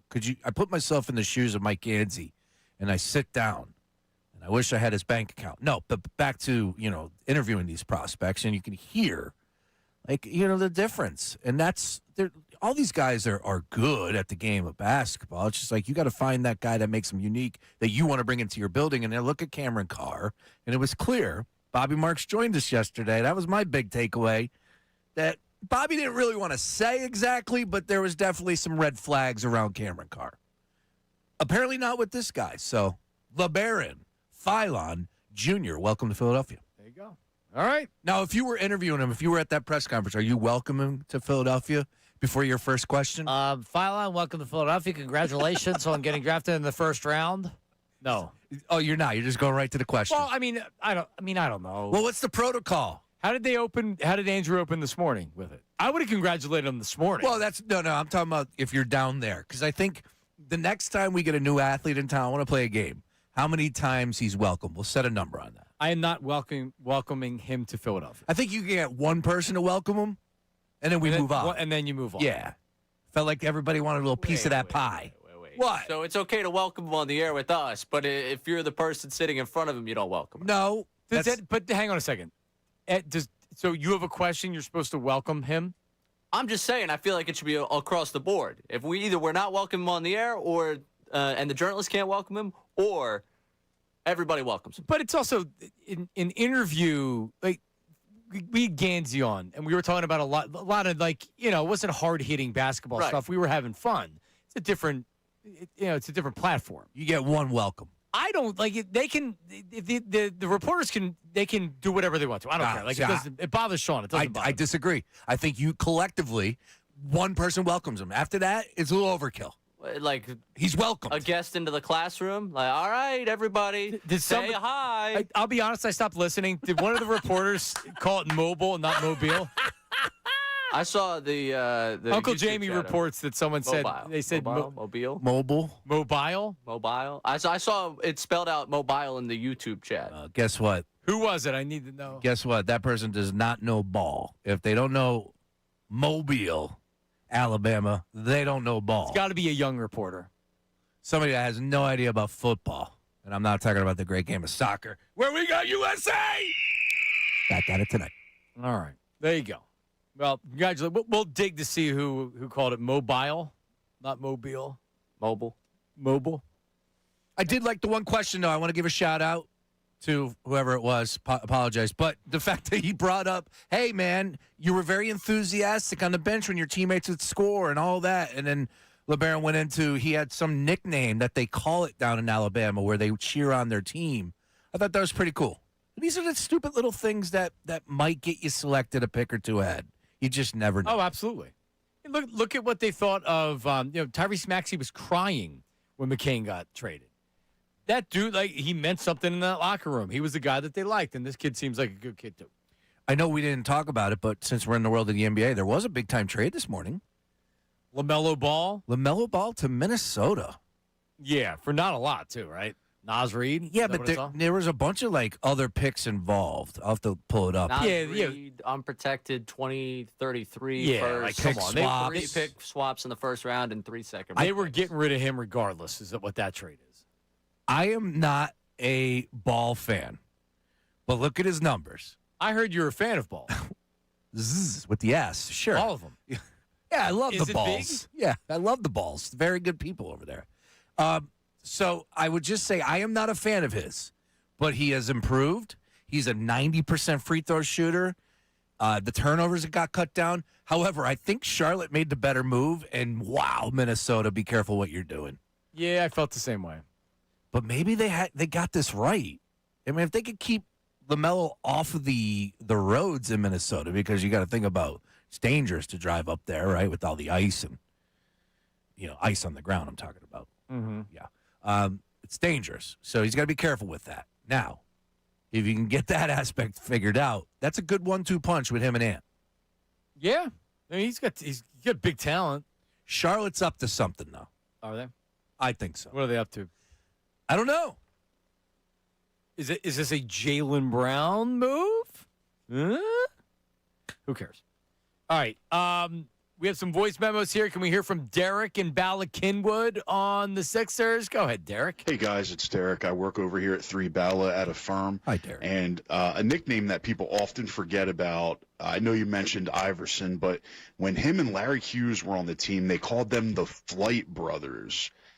That's a great one. It didn't really quite pan out. Larry didn't stay on the team very long, but that's the first one that came to my mind. Really random, really obscure. Flight Brothers is a great one. I don't remember that at all. Yeah, because Larry was a good dunker. Not that AI was a good dunker, but still. Not to be confused with the Wright brothers, Orville and Wilbur Wright. Not the Wright brothers, not the first to fly. Do you know where that's? Oh, there you go. Kitty Hawk, North Carolina. Kitty Hawk, North Carolina. How about that? Yeah. How about that? Do we have other nicknames on the Davis Honda text line, Ray? Because today, 9 years ago, the nickname the Feds was birthed by Joel Embiid. Good grief. And the one that's coming up the most, Dream Team. Self-proclaimed Dream Team for the Eagles. Being the worst nickname. That's a great one. Got quite a few. Courtesy of who? Austin and Jupiter. No, Vince Young. Vince Young. I mean, yeah. who's texting it? Yeah, hey, we Vince like Young. a dream team. Dude, when Nnamdi got traded, there was somebody was that Hunter Pence? Somebody else got added that same day. Might have been Hunter Pence. It was I remember where I was type of moment. And, Nnamdi was as good as gold. That was a free agent signing, though, wasn't it? Oh, man. Because if you remember, they had the lockout, and they started training camp. They're like, all right, we're starting training camp, and free agency starts now. So literally in training camp or around training camp is when they signed everybody. So that's what it was like, boom, let's go. And they signed a bunch of players. I think Nnamdi was a free agent signing. But anyway, yeah, Hunter Pence. I remember on our Saturday show, we had Hunter Pence on. So it must have been on a Friday that he was traded because then we got him on. He was getting in a taxi going to the airport. I do remember this. And we got a number, and we called him, and he's like, oh, yeah, I'll come on. And we had Hunter Pence on live from a taxi cab going to the airport to travel to Philadelphia. Friday, the deals were done. Eagles signed Nnamdi Asomugha, and then the Phillies trade for Hunter Pence. That's right. It was a great. I remember where I was. I was at a bar. Go figure, right? Go figure. And that was a great time, man. It was a great time until it wasn't. Until it wasn't. Remember, Hunter Pence ran like he was a duck. Yeah, a very odd running style. He wasn't here very long. He was a good player. He just never really fit in, and it didn't feel like it was a good fit. Felt forced. But nobody cares about that, right? You just want him to produce. Right. But, he had like this personality. He was definitely a different type. He had the high socks. Yeah, I liked him. He was good. It's just I think you needed him to be a better player. Or a different player. I think that's what it was, John. We were being sold that he was going to be better than what he was. And he kind of was like a good player, but they needed a better player. He wasn't a good outfielder. Did he make an All-Star? Did he make an All-Star team as a Philly? How long? He was only here for like a season and a half, right? He was traded here, one trade deadline, then traded away the next trade deadline. Yeah. I mean, sounds about right. He was good. That's half season that he came here when he was traded. He was. I just remember him making some bad plays in right field, like just running and not being able to get to it, misjudging. I did too. Yeah. Hunter Pence, by the way, dated Stephanie Tanner in Fuller House. Get out. Because they're in the Bay Area. Huh. Yeah. Nice work, Hunter. Yeah, I saw that one. Some other nicknames. How about, I don't want to take all the good ones. Let's throw it back out there for another, if people want to get in. Like team nicknames. Don't go with the individual nicknames. The Feds of Markelle Fultz, Joel Embiid, Dario Saric, and Ben Simmons. Feds.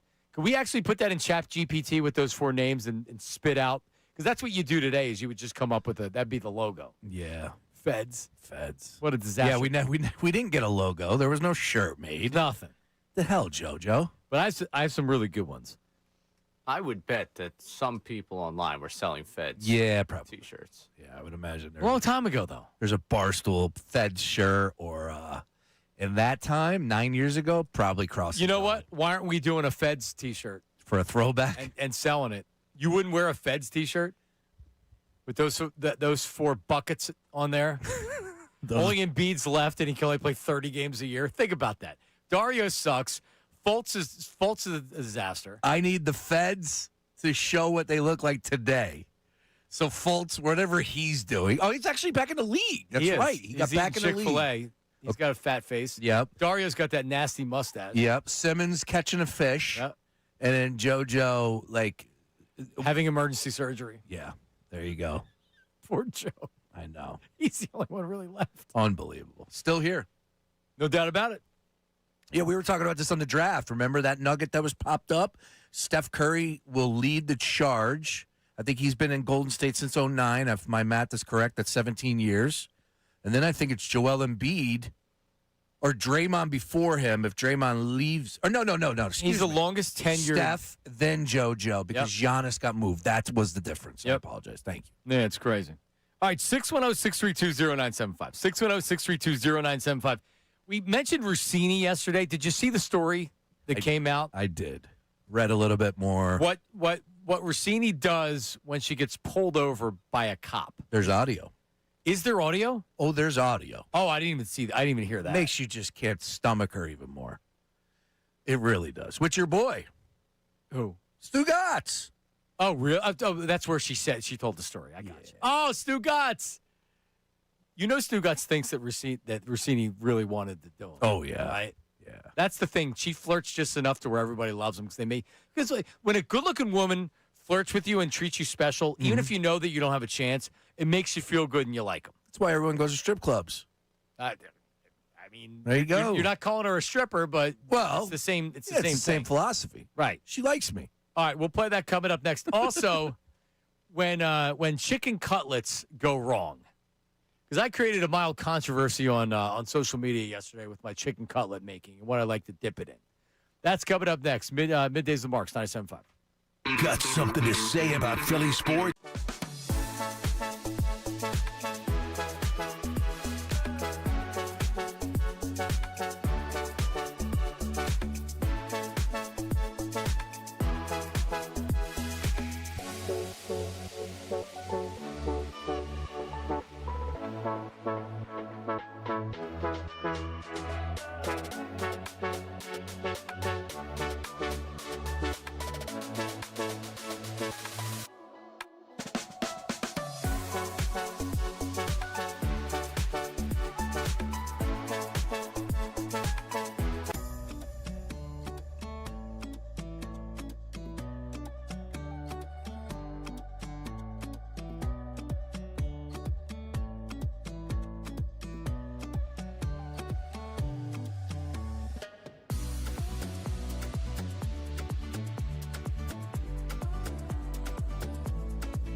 Mark, Sean, Bryce, Ray Dunn. Do we have an 11 o'clock hour sponsor to the program? Oh, in fact, we do, John Marks, and it's the fine folks over at DraftKings Sportsbook. That's right. Stay tuned, folks, because you will hear more about DraftKings and all it has to offer throughout the show. DraftKings, the crown is yours. Now, John, I've been yelling about Team USA, but the Phillies are back in action tonight, and I believe the man, the myth, you could say it about both Wheeler and Sanchez, but Sanchez. It's Sanchez. Christopher Sanchez time tonight. Minus 168 here on DK. 8.5 is our total. I told you Phillies were winning last night. I did too.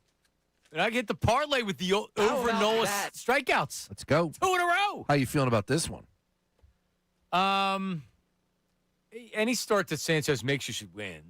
So yeah, we'll see. I'll have to do a deeper dive. I haven't looked into a lot of the particulars. You know, I've studied it. I'm getting cocky. You ready? Minus 1.5 on the run line. Even money. Book it, Dano. Nice. I like that. Yeah. Let's roll. All right, let's roll. And then Kirk Green gives up a run to make it 4-3, and they win, but only win by a run. Hey, so speaking of the Phillies, we just saw Bill Colorado. He just popped his head in here. Mm-hmm. What's with all these boys at 97.5 The Fanatic getting the TV shine? Ray gets on the Jumbotron. Ricky Bo's down there in D.C. He saw that. Saw it with his daughter, right? Yeah, man. Who the hell is Ray Dunn? I mean, maybe if I went to I've been to a game. No, I know that now they'll get me on Fanavision. I just have to let Ray know. Well, you know that, huh? Yeah. All right. Hopefully. I would imagine so. Oh, He's Johnny okay. Marks. Well, I just want my kids on. No, it's Ray Dunn's world. It is. We're living it. Yeah, could we not compare me getting on Fanavision where they compared me to Yukon Cornelius to Ricky Bo being on the actual television broadcast? That's so weird. Yukon Cornelius. That came out of nowhere. It is odd. All redheads look alike. They had to have it in mind. They looked for you. Do you know what I would have went with? The bounty guy. Yeah, that would have been better. But you know what? Whoever decided that probably doesn't really know who the bounty guy is, and their age is somebody who would know who the Cornelius guy is. Well, I still don't know who it is. Right. Do you think they have to, the bounty guy doesn't have a face. He just got a beard. They cut him off at the face. Really? Yeah. I feel like I know who if you Google bounty guy, I'm telling you, you'll find, or is it Brawny? Oh, Brawny. I don't know. I just remember seeing a Ray type, but a much more manly, muscular type than Ray. All right, I'll have to throw that in the. But if you squint or you're drunk, you would think it's Ray. Yeah, not Bounty. I'm an idiot. Brawny, not Brawny James. Brawny paper towels. All right, Sean, we have Flyers breaking news. Let's go to the breaking news desk. Here is Ray Dunn. Yes, we got to trade the Flyers. This according to Jordan Hall. The Flyers have traded Garnet Hathaway at a 2026 sixth rounder to the Panthers for a 2026 fifth rounder and a 2027 fourth rounder. There you go. I covet that the 27 draft is supposed to be really good, Sean. I covet those draft picks. Yeah. So they moved up one round in the draft here. Yep. Hathaway, a couple seasons. A tough guy for the Flyers. So, look, I just think that you got to continue to move some things around, and maybe they'll be able to fetch a big name. I'm hoping. Fingers crossed. The first round of the draft is tomorrow night, and then the other rounds are on Saturday. I know Connor's going to be down there tomorrow night down in Atlantic City. The Hard Rock. The Hard Rock. Love the Hard Rock. Love the Hard Rock. Yeah, Hard Rock's awesome. All right, there you go. All right. I did a show at the Hard Rock for like 3 years. I did a show at the Hard Rock, too. Football Fridays. It's a good time. Yeah, it's a good place. They had the wall with all the guitars and stuff on it. We used to do it from like right around there. Yeah. Yeah. Anyway. All right, so do we do cutlets or Rossini first? What do you want to do first? I'd love to do Rossini, but let's do cutlets. All right, so my daughter and I made chicken cutlets on Monday. I was promising to make the cutlets. They love the cutlets, and Lena likes to make the cutlets with me. You're a big cutlet guy. I know this about you. I make good cutlets. So, but Lena does the work now. I fillet it, and she, and I will get she'll help me with the egg wash and whatever. But she actually breads it. So she puts it in the breading. You use panko? No. Season, like, what is it? What's the brand? Oh, not Four Chain, but not Four Seasons, but the with the four. breadcrumbs. Yeah. Four Loco. Yeah, sure. You put a little seasoning in it, or do you just take it as is? Fresh parsley that you chop up dry, put in there, salt and pepper, a little bit of garlic powder. Look at you. Lots of Parmesan cheese. Oh, yeah. Now we're cooking, baby. I love it. So Lena and I make it. We fry it up, and I take a picture of her doing the work, and then I take a third picture of the last cutlet that I was eating and some green beans. And on the ketchup tray or on the plate is ketchup. And you would have thought that I created a war crime based on dipping my cutlets in ketchup. Cutlets and ketchup, not allowed? Well, it depends on who you ask. And I knew the reaction that was going to be, because like anytime you bring up putting ketchup on a hot dog, for whatever reason, people get mad. Like, what are you, 5 years old? You put ketchup on a hot dog? Yeah. I put ketchup on a lot of things, including hot dogs and including cutlets. Same. These are legitimate, real deal cutlets. I make some thin. I make some a little bit thicker, and I make them in shapes because my daughter Lena likes like small chicken tender, thin type of whatever. So I make them according to whatever the kids want. Right? I size them according to whatever the kids. And Lena likes ranch on them. The other kids like ketchup on them. My wife likes ketchup on them. I like ketchup on them. Why are ketchup on cutlets like bad? Right? Can you help me out? You saw I didn't even bring this up to you. You saw it. I mean, I could have put my hottest sports take out there. I wouldn't got as many comments on it. That's for sure. I don't know. I got nothing for you on this. You like cutlet? very normal behavior to me. Do you like cutlets? Yeah, cutlets are good. Ketchup's good. Together makes sense. Yeah, it's not a chicken tender. It's a really, really good chicken tender. Yeah. It's a cutlet. Correct. And I enjoy it with ketchup. Can I not go honey mustard? Is that allowed? You could absolutely go honey mustard. You should. All right. I like honey mustard. Okay. Yeah. Why? I could eat it with no ketchup if I wanted to. Yeah. They taste good enough. But why would I deprive myself of something that you put on that tastes better? I saw this girl housing a chicken tender on the way, or a chicken cutlet on the way to the gym. She said that it was just as good as a protein bar. Oh, yeah, for sure. Okay, I can't argue that. She didn't have ketchup, but, Yeah. I did. It was interesting, and this is maybe something for the Davis Honda text line. Already, ketchup on a cutlet is fine as long as you're in elementary school. Oh, see? Come on. No, but that's I could read the replies here, which is the same thing, which is like, no, it's not okay. And these are the Italian people that are like, when I say that I use jar red sauce for spaghetti, it's like, oh my God. Or I go to Olive Garden. I enjoy Olive Garden. I do. Yeah, I mean, I do roll my eyes at that, though. Why? It's Olive Garden. Yeah, but what's your problem? I mean, even Ray rolls his eyes at the Olive Garden. Olive Garden deal. and College Roll in the center. I know where it is. Like, come on. It hits the spot every time. I know that it's not A-level Italian. The pasta's actually really good that comes with it. Their lasagna is really good, too. And the breadsticks and the salad make it all worth it. Man, I am satisfied every time I get takeout from Olive Garden. I don't eat in there. But every time I get takeout from Olive Garden, are you kidding me? That is as satisfying as anything I'm going to buy. Because if you go, like, let's say I get a burger from a place, and it's like, it's not cooked right, or it's not as good. The fries aren't very good. I know what I'm getting every time I go to Olive Garden and I get chicken parm. Every single time. Some great restaurants up there in Collegeville, John. I know you know this. Not really. Oh, stop. It's a lot of chain restaurants. Apparently so. Yeah. They're all right restaurants. Again, cutlets, you eat them how you want, people. Relax on the elementary stuff. Ketchup is ketchup. Ketchup is great. I just had hot dogs the other day. Slathered them things in ketchup. And, it was so good. Yeah. Our old intern Gabe from long before here. What's up, Gabe? He's still a listener. He said, I grew up with ketchup and mustard on cutlets. Well, mustard's a little far. Like honey mustard's sweet, not regular mustard. I wouldn't put regular mustard on cutlets, but ketchup's delicious. Yeah. And I'll take like the leftovers. I'll cut up the cutlets. Goes on a salad the next day. Oh, now you're cooking, baby. I love it. Some Italian dressing. Yeah. By the way, I buy the Olive Garden Italian dressing. How many cutlets? Really? I made 3 pounds of cutlets. Oh, yeah.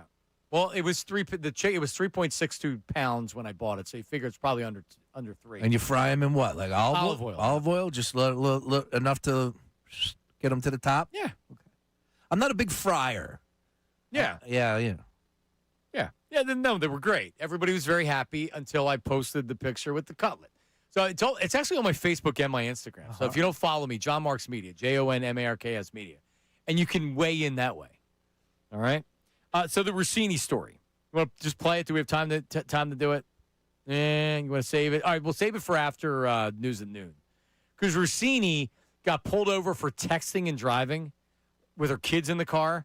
And she says, what's your favorite NFL team? I'll FaceTime them right now. And she did it. Such a creep. What a loser. Like, what an absolute loser she is. That's coming up. News at Noon with Ray featuring Wyndham Clark, Jaylen Brown, and Brandon Ayuk. Brandon Ayuk needs to be stopped. He is out of control. This is coming up next. Middays with Marks, 97.5. Now on 97.5 The Fanatic Sports Update. Flyers make a deal. I'm Ray Dunn with this Fanatic Sports Update brought to you by Morgenstern Medical. Losing your hair and wish you could do something about it? Call the trusted team at Morgenstern Medical because where you go matters. Call 610-831-HAIR. The Flyers made a deal the day ahead of the NHL draft kicking off. The trade Garnet Hathaway and a 2026 6th-round pick in exchange for a 2026 5th-round pick and a 2027 4th-round pick. We'll have live coverage of the NHL draft tomorrow night from AC. Connor Thomas has you at 7:30. Sixers didn't make a pick in the second round of the NBA draft last night. LeBaron Philon, the sole pick for them in this 2026 NBA draft. We'll talk to his high school coach, David Armstrong, coming up at 12:30. Phillies last night with another come-from-behind win. Derek Hill came up, a pinch hitter with 2 outs in the 9th inning, and the Phillies trailing by a run. And the pitch. Swing and a fly ball. Right field. It's deep. Wood going back toward the wall. It is gone! Phillies now just 4.5 games out of the top spot in the NL East. This update's also brought to you by Bare Knuckle Fighting Championship. July 3rd, Xfinity Mobile Arena, undefeated South Philly fighter Johnny Cannoli Garbarino fights former world champ Mike Richmond, plus 2 other world title fights. Tickets at bkfc.com. I'm Ray Dunn on your home for the Sixers, Flyers, and the Union. 97.5 The Fanatic and the Fanatic app.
Got Mark Sombres, Ray Dunn.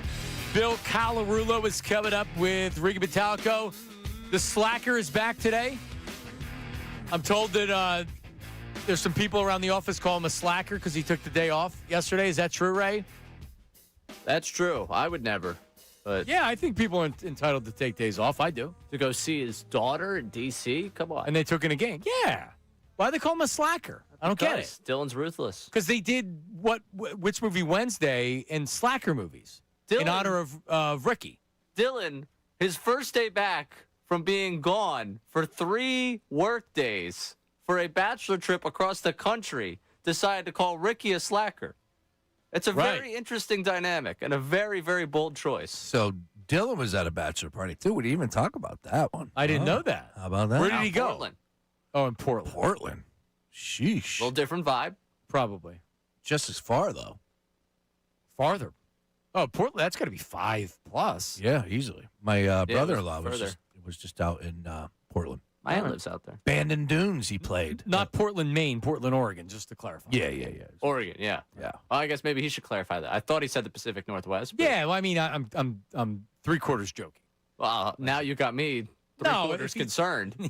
Well, who would go to a bachelor party in Portland, Maine? I don't know, man. If you're just about the lobster and I don't know what else, lobster. You might bump into Arthur in Portland, Maine. Who knows? Witness protection. No, the picture he took, it looked like he was somewhere where it was bright and sunny and not a lot of foliage around. Isn't that where Vito ended up from Sopranos? Remember? Johnny Cakes, short stack is tall. Remember? He disappeared. Did he go to Portland, Maine, or did he go to Vermont? I don't remember where he went. All right. Sounds about right. Sounds right. Sopranos trivia here on a Thursday. Sounds right. Short stack of tall. So we have we have a couple voice memos we'll get to. We also have the Rossini story coming up here in a second. And Ray, is this correct? We have a new News at Noon intro? We do. The star of today's show. Who? Brendan Petrilli. Petrilli has a News at Noon intro? I can't wait to hear it. Hit it. News at Noon. News at Noon. News at Noon. Right. It's lunch, and you're wondering what will you do? News at Noon. So you reach for a sandwich and turn on YouTube. News at Noon. And my man Ray fills you in on the news. News at Noon. And I knew there was no help from the show. News at Noon. So give us Skip, Stephen A. and Mad Dog some bad player podcasts. Drive us crazy. So bring it to us, Ray. So here is the News at Noon. Perfection. What are we doing, man? Why isn't he like... I know he used to be a producer here. Oh, he was? Yeah. Oh, I didn't know that. And then full-time position opens up in promotions. You want the full-time job with the Bennies and everything else. No brainer. Yep. Nice work, BP. Man. News at Noon. What you got, Ray? Great stuff from BP. We're going to go to one of BP's favorite podcasts. That would be Part of My Take, because this clip, if you didn't see it, it was all over my timeline. Wyndham Clark wins the U.S. Open, doing the Part of My Take tour at this point. Obviously a tough week for him if you follow golf, with just the way everyone was kind of against him and winning the U.S. Open.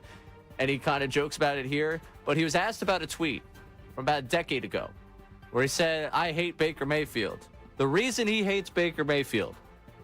Yikes. I was curious if I could just take you back to December 3rd, 2016. You said haters going to hate on Twitter earlier in this interview. You did tweet, "I hate Baker Mayfield," and I was just curious if you still feel that way. Maybe your thoughts on that. Maybe that hate in your heart's gone away, or maybe where you're at on that. I'm trying to decide if I should tell the story. Yeah. All right, screw it. I don't care. People already hate me. So, no, it's not that bad. My PR team's here.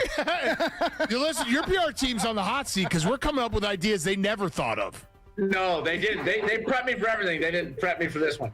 My girlfriend at the time cheated on me with Baker Mayfield. Oh. Wow. That's a fair tweet. Okay, yeah. But But here's what I will say. That one's done. As I have come to, like, I'm actually a Baker fan now. I think he's a homie. That's your initial response. Right. Screw that guy, but really screw the, Yeah, your girlfriend, yeah. But, yeah, so I'm a Baker fan now. But, that's where it came from. Oh, yeah, I'm sure he's a big Baker fan now. He said at the end of the clip, it was a much longer clip, that he wants to golf with him, that he's hoping by telling this story that he can end up golfing with Baker Mayfield. You win the U.S. Open, and you're pining to golf with the guy that your girlfriend cheated on you with 10 years ago? Even if Baker Mayfield did nothing wrong, because, like, what does he care? He doesn't know who the boyfriend is of the girl, even if he knew.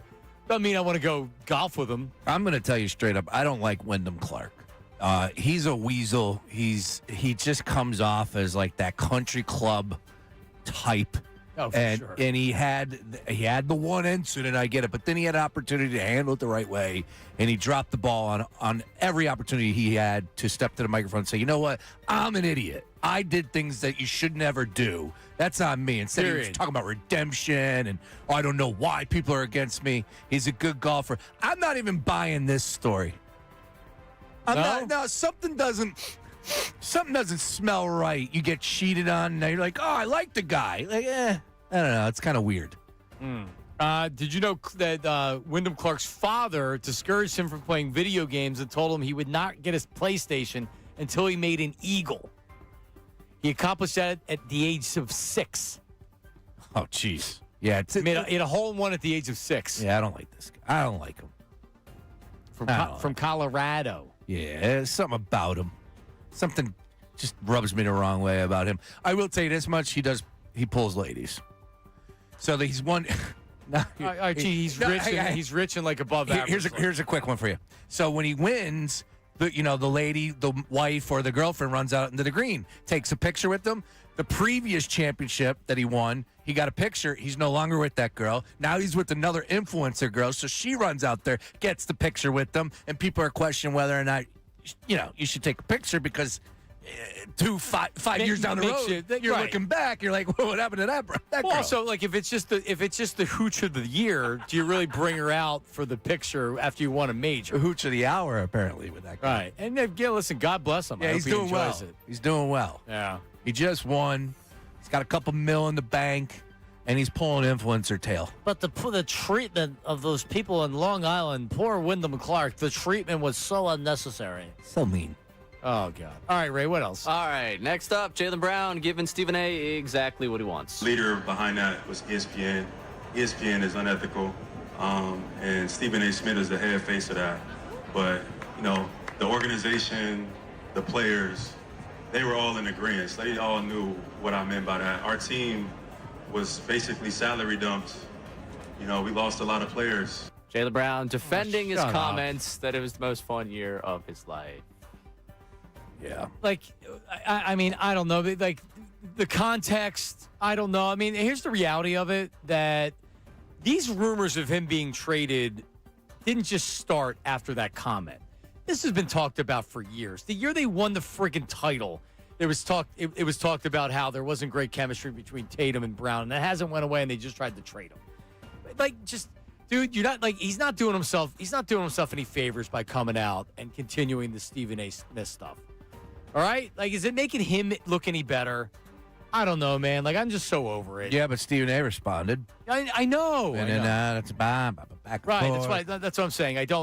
I appreciate you putting the sound in because it is noteworthy. I just want both of them to go away. News at noon. Which isn't going to happen. No, not going to happen in the slightest. I didn't put in the Stephen A. response because I figured that was too much. We didn't need 2 audio clips of this. He's so full of bleep, I want to throw up, is the lead of the Stephen A. response to this. Yeah. Yeah, I agree. Can't really blame him on that. All right, Brandon Ayuk. I'm just putting this clip in there to give us an excuse to talk about Brandon Ayuk because he wants to be a Commander. He wants to get cut by the 49ers. Here's him saying exactly that. And if I'm crazy or if I'm capping, so them boys cut me today. And I'll sign with the Commanders tomorrow. And we'll see who's gapping. Oh, man. What's going on with this cat? Do the Commanders want him? Would you? No. Absolutely not. This cat he's a little crazy. I think we're approaching like Antonio Brown area. Again, I don't really keep up with his Instagram, so I don't know what he's doing, all that. I just know that he's constantly in the headlines.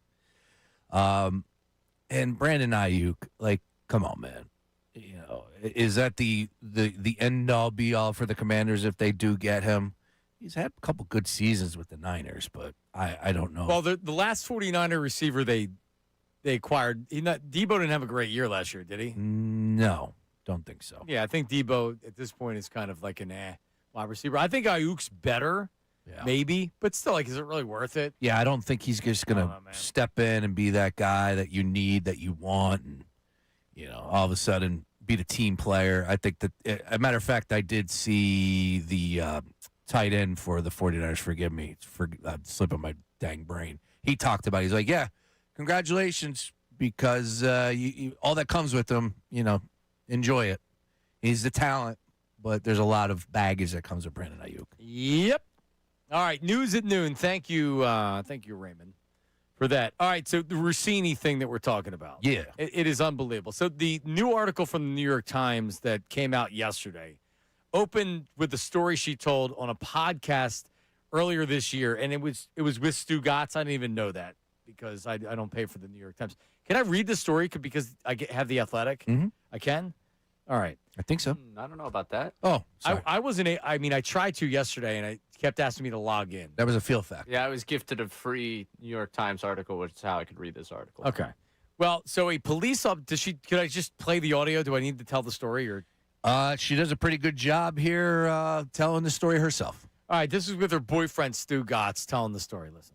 I got pulled over again 2 weeks ago. Really? Texting and driving? I was texting and driving because this coaching cycle is ridiculous and relentless and exhausting, and you can't drive 2 feet to get a cup of coffee without something happening. Right. And so the officer pulls me over.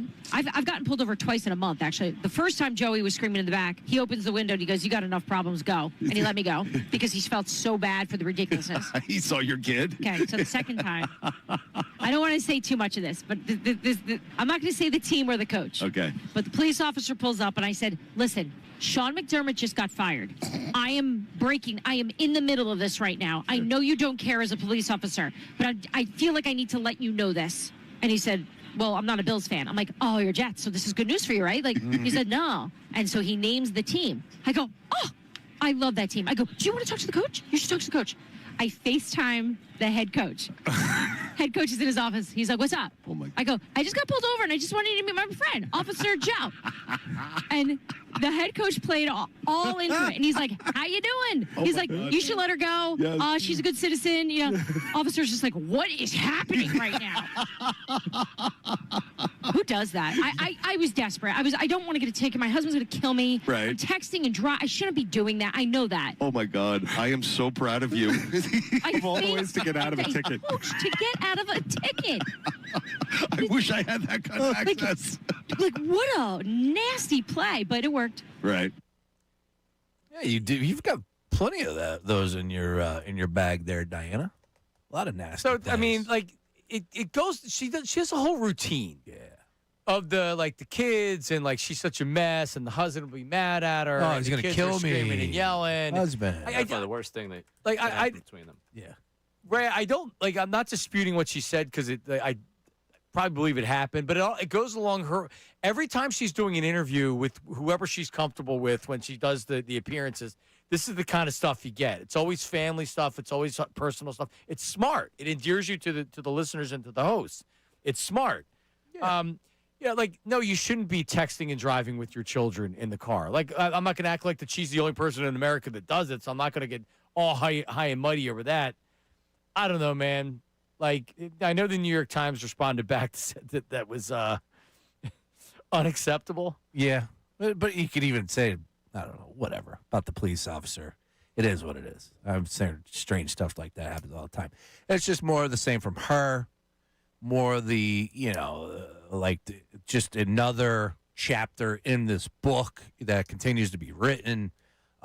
She has said that she will be a former journalist. I don't know if she's stepping away for good or just for the season, whatever it may be. I think that's probably the best thing for her. The Courier Pigeon was going to hire her as the beat reporter for. I was wrong. I thought for NFL? sure she was coming back. I still think she could get a gig easily for September. How about this? She's probably going to still make more money on a yearly basis than me. That seems to be the real thing that's being brought up more than anything these days is the fact what she was making at the Athletic, which is crazy because then you start to see Shams. Shams was only making like $600 only. Listen to me. Ugh. Yeah, but compared to Rossini, yes, that's my point. Who just put stuff out there? I mean, but like, what is Shams? He just became the guy. I'm not telling you he's not good and everything else. I mean, he is. He's earned his keep. Yeah, for sure. And hell, he broke that trade last night pretty easy. That was good work by Shams. Right, but when you become the guy that just gets the information, it's about getting to the point of being the guy that gets the information. Right? I mean, that's really what it. But that's where you like Adam Schefter. Adam Schefter worked really hard for a long time to be the guy. Then you get to ESPN, and then once you're that guy at ESPN, you're the guy that gets the information. Yeah. And then he just copy and paste. He stops being a reporter and he starts being an insider. I don't think Shams is quite there yet. You're not wrong. I'm not saying you're wrong, but he's he's not Schefter. No, Shams still is working the phone line, still sweating, still eat, sleep, and drink this thing. And I know I can't even have sex with my wife without my phone in my hand. Yeah, no, it's become. I don't know. It's become too much. Could you imagine Schefter? He's got I don't want to. The Apple iPhone in one hand. I'm He's got the BlackBerry. Is the BlackBerry still around? I love the BlackBerry. You know he's a two-hander guy, right? He's got two phones. Oh yeah, you need two phones. Because why would one not be sufficient? Two phones. These freaking guys. Are we done with Rossini? Is that it? Is it like that's it? Okay, good. What do you mean we done? Well, because the investigation's going to come out. Okay, yep. From the New York Times. Yeah, we already know what's going to be in it. This was the precursor to the investigation. Oh, she knows what she did, so she knows she's getting cooked. When she said she used to be a reporter, ain't nobody hiring her to be a reporter after this. Now, also, like this is a digital world. Yeah. So you're not going to take a job in 2027 or whenever she's going to be working again. She's going to have to do some kind of podcasty thing. OnlyFans? Well, I don't know. I mean, she would make some money doing that. I don't know if that's what she's going to do. Ray? No. You're big in the OnlyFans community. No, don't even start. What, $15 a month? Keep that a conversation inside those four walls. No, over I don't know. He did. No, I don't believe she's going time to OnlyFans. out. Give me a 20. You can do other stuff on OnlyFans than getting nude. Yeah, he wasn't saying nudity. I'm going to give him the red card. Don't give me that's a red card. Red card. That's a red card. You look at what is going on in the world of OnlyFans. It's not just chicks getting nude. It's not. See, Please enlighten our audience. You seem to be very, very tapped in So, on the Ray, matter. if Schefter's an NFL insider, Sean appears to be an OnlyFans insider. No, see, I'll click the link just to see what they charge. I always do that. Have you ever paid for a subscription? No. Never. I used to work with somebody who was like, yeah, I've paid for a subscription. And I'm like, he's like, you haven't? I'm like, no. No. I haven't paid for an OnlyFans subscription. What are you talking about? But I always do click to see what they charge. But where do you click from? You go under their bios. Where do you find these OnlyFans people? Instagram. Link in the bio. Oh, so the there you go. So the girl that shows her butt and shows all these revealing pictures, but not nudity. And I'm just like, $8.99. So I'm always that's a trap to get you. Yeah, then you go to over. the OnlyFans. Oh yeah, I mean, look, gotcha. Yeah, the economy of OnlyFans. It's so you're more interested in the whole process of it because, as I told you before, I have a family member that created an AI woman. Yeah. And then. That had an OnlyFans page, and people were paying for an AI woman on OnlyFans. Which I'm sure probably 20%. A lot of them. Yeah, I would say there's a lot of AI digital fake accounts out there. I just am cracking up when they throw the $8.99. Some are cheaper, $3.99. Some go big.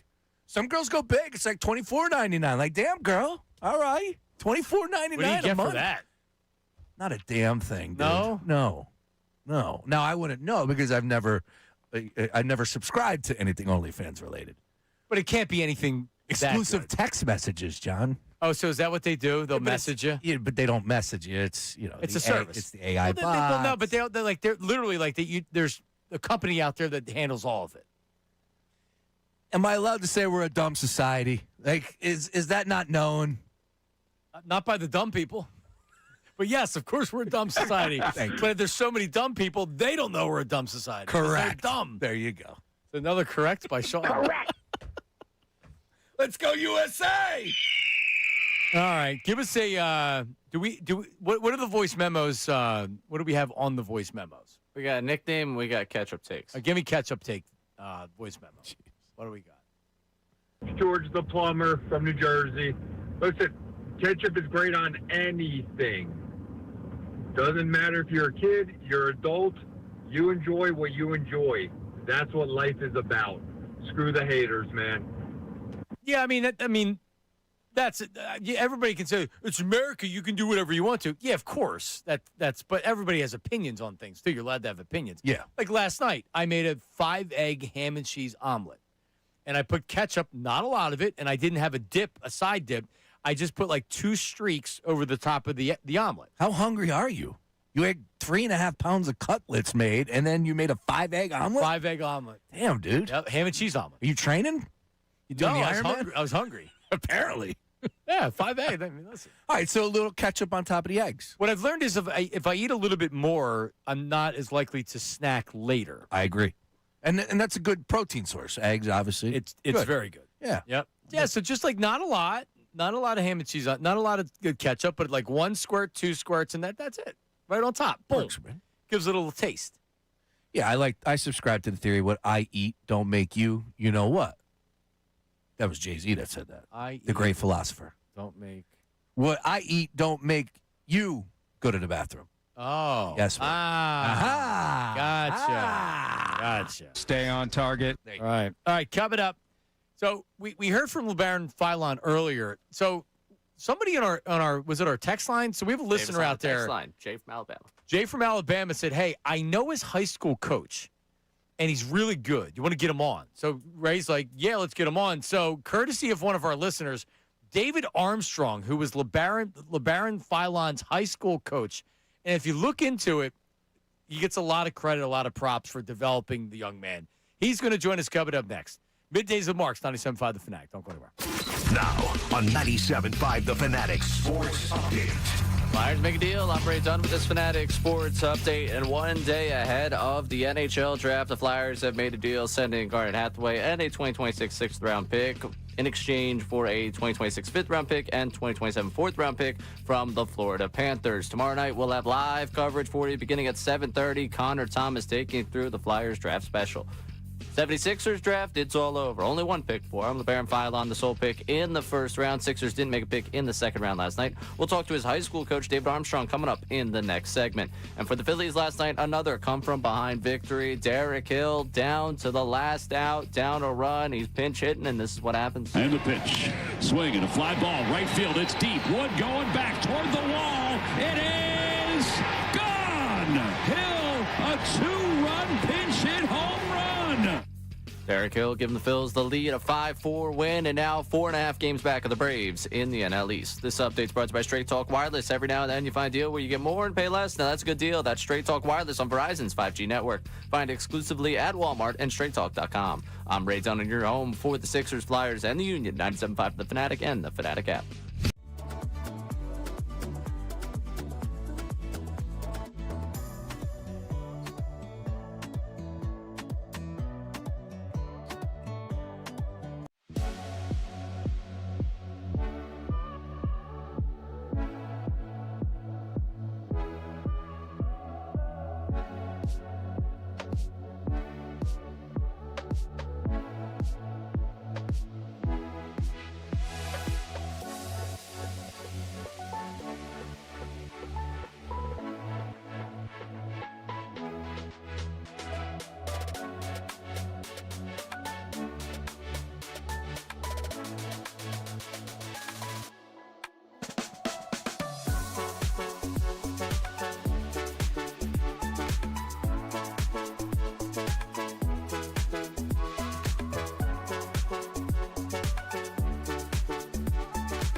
All right, we're back. It is Middays with Marks.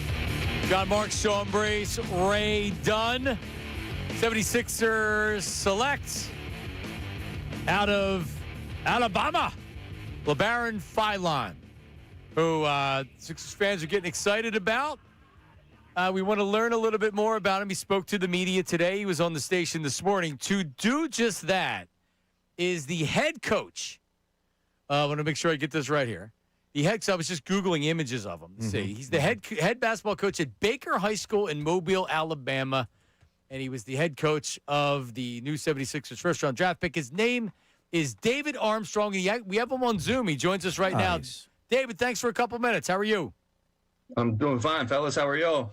Doing very well. How special, how excited were you to watch the draft and to see him selected? Man, it was a surreal moment for me to be just a lowly high school coach down here in Alabama. I get to see, one of my guys get drafted to play in the NBA. It was a really cool moment. We watched it as a team here in the gym, set up a TV and speaker and had some food and watched him get drafted. That was a really cool experience for me. I don't know how high profile your program is. Have you had anybody else that was drafted in the NBA, or do you frequently have Division I players that are recruited, et cetera? No, sir. We haven't had any. This is our first NBA guy. We've had, obviously, LeBaron played for us. He went Division I. Since then, I've had two other guys sign Division I. Got a kid named Desmond Williams, who's just going to be a redshirt freshman at South Alabama, and another kid named Derek Florence, who's going to be a freshman at University of Louisiana for the Raging Cajuns next year. And then we had a guy that played pro ball overseas named Doric Spencer, played there for like 20 years. He's a little older than me, but we've had a couple guys do some good things, but nobody make it to the NBA yet. All right, we'll talk about him as a player, but what makes him, because you hear a lot of good things about the person and the young man. What makes him special? I've told this story a couple times over the last couple of days. Is his ability to visualize the game of basketball before it's being played is second to none. I tell a story of his freshman summer was the COVID summer where we couldn't have a lot of kids in the gym. We were limited to having 3 people at a time, and they couldn't even get near each other, so they kind of had to do everything by themselves. And LeBaron did a lot of visualizing on his own. He would point out defenses, and he would make his own plays based off what he was seeing in his head. And his ability to do that with nobody else around him, rebounding for himself, going and doing his own thing.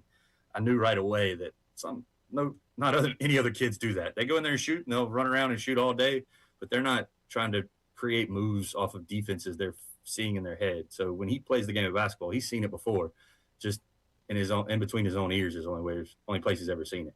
Coach, appreciate a couple minutes today. Of course, we know he's a walking bucket. What else is he bringing to the table on the floor? I mean, look, I'll be honest with you. We took a lot of people as far as phone calls and saying, man, he's kind of small.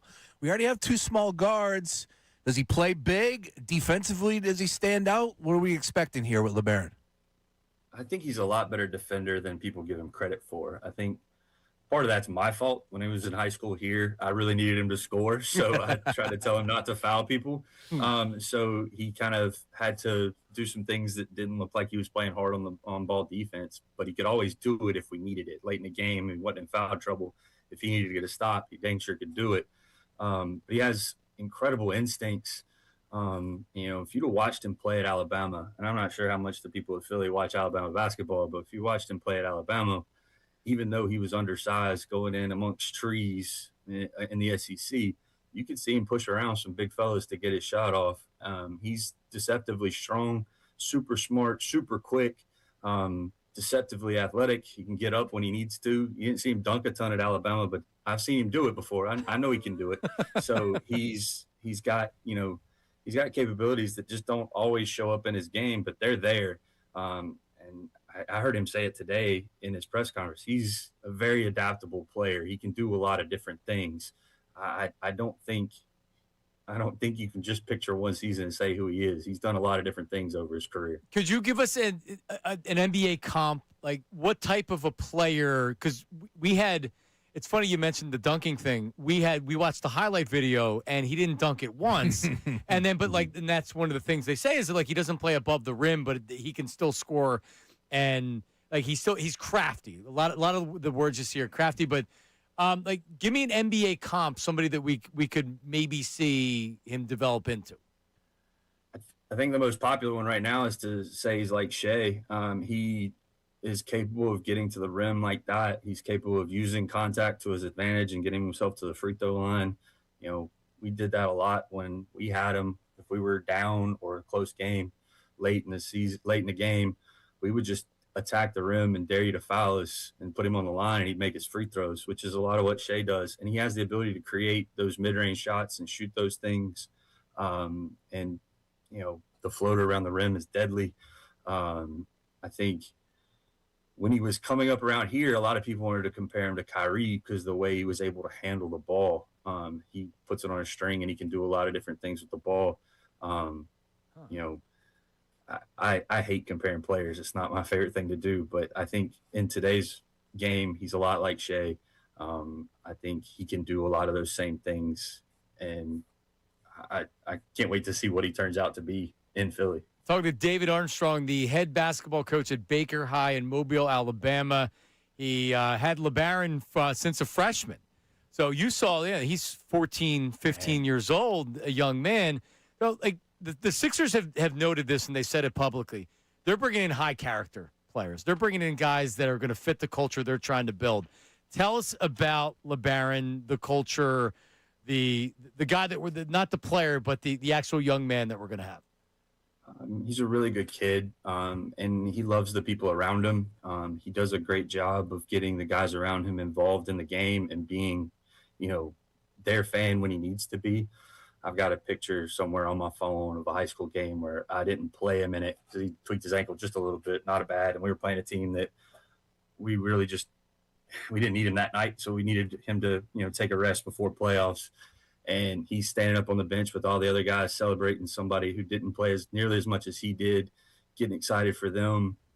He was a great leader for us. He, you know, helped the guys do that. He's playful, and especially when I had him, because he was young. I mean, he was playful and liked to have fun, you know, with his guys, and that was fun to see. And he's an ultra competitor. He wants to win at everything. You know, I don't care if it's a 2K game on his on PlayStation or if it's playing some small drill in basketball. He wants to win it. If you put a competition behind it, he's going to try to win. And I think that's what makes him who he is his, you know, love for his friends, love for his teammates, and love for his family, love for the people around him. And then his ultra competitiveness is second to none. Great stuff, Coach. Right now, LeBaron, 100-1, Rookie of the Year. I'm not going to ask you, Coach, whether that's a good wager or not. We'll put that one to the side. Maybe talk about that one at the All-Star break. However, I do want to ask you, having the opportunity to watch Nate Oates and his program, I'm a huge fan of Alabama basketball because they score in bunches, and LeBaron did a lot of that for the Crimson Tide. But do you think Nate Oates' program gets LeBaron even, you know, in tune with a professional franchise even better because of the style of play that they played down there in Alabama? Yeah, I think the style of play, that fast pace, you know, Nate Oates wants guys to be ready to go to the NBA when they leave there. His, you know, understanding of how the analytics have taken over the game of basketball at his level have, you know, made LeBaron a better player. You know, we wanted to play fast when I had him, and I always thought when he was getting recruited that Alabama was a great place for him to end up because his game fit that style of basketball. And since sometime in his freshman year, I thought the NBA game would be perfect for him, where there's a lot more space to operate in because you have shooters around you, and the rules in the NBA where you can't stand on defense in the middle of the paint like you can in high school and college. His ability to get to the rim and create at the rim, it's just only going to get better, in my opinion. Wow, that's awesome, Coach. We appreciate a couple minutes. There's been a lot of fishing talk with LeBaron. Did you ever fish with him? I think he talked about it again today too. No, I'm not much of a fisherman myself. I don't really have the time to do that. Being a high school basketball coach, it's kind of 24/7 in a gym. But I know the fishing around here in Mobile, Alabama is really, really good. You know, you can fish for just about any fish you want to fish for down here. So I know when he was here, he used to go down to a place we call Cedar Point Pier at Dolphin Island, which is about a 30, 45-minute ride from the school. And he would go down there and fish, and I know that's something he really likes to do. I've seen him, I've seen pictures of him, at a lake catching fish, and saw one just the other day on his Instagram. So, if you want to be a fisherman, Mobile's the place to do it in. It's a great place to come and do. Coach, we appreciate some time, man. Good stuff. Thank you. Thanks, guys. I appreciate you. I think y'all are going to love him. I think so too. Excellent. Thanks, Coach. David Armstrong. No, you went right to the phone when you I'm mentioned gonna the follow Instagram. Yeah, I'm going to follow him. I was not following the Rook, so I'm going to go ahead and follow the Rook. LeBaron. Honestly, his couple things that he said right there with how the program is built for him because of spacing and things like that, and talked about how gifted he is with his handle of the ball, and while he doesn't play above the rim, he finishes at the rim, which is really interesting. I can't wait to see this kid. Yeah, I'll tell you what. And as far as I'm concerned, when you have somebody that's a freshman in high school and you're thinking about the NBA, yeah, that kid's pretty good. That doesn't happen that often. Like, yeah, you got a freshman, sure, college, great. There's plenty of great programs. First-round pick. But to think about the NBA? That's crazy. Okay. All right, coming up, phone calls, voice memos. We also have another angle of the Devontae Smith, Jalen Hurts line dancing video from the wedding. And we have audio to it. What was the song? That's all coming up next. Middays with Marks, 97.5. All right, so about Bet Parks. So about Parks Casino. Yep, we were there yesterday, had a great time. But listen, if you're looking for a great place to watch the games, and I'm talking about all the games, whether it's Philadelphia baseball tonight, Chris Sanchez on the mound, you can live bet on the Bet Parks Sportsbook app. World Soccer Fever continues all over the U.S. today. Down in South Philly, there's a game, but you can also bet it right on the Bet Parks app, right at the Bet Parks Sportsbook at Parks Casino. This week, there's a ton going on. The round of 32 is coming up. Among the teams, U.S., Brazil, Mexico, and more. So get your skin in the game on your favorite teams and players all tournament long on the Bet Parks app, the only online casino and sportsbook app I would ever recommend.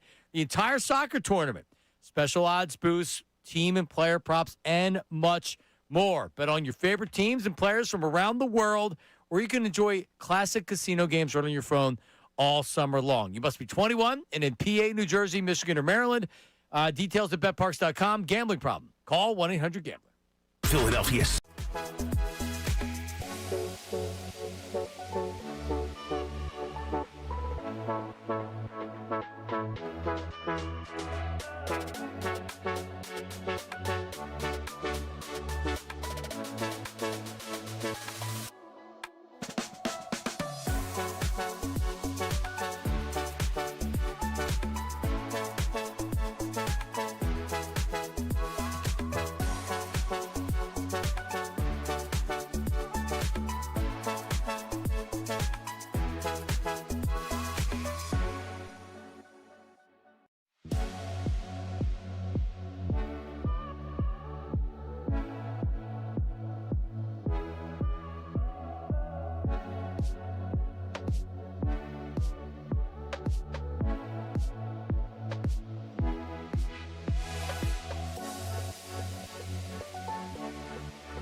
We're back, Middays with Marks.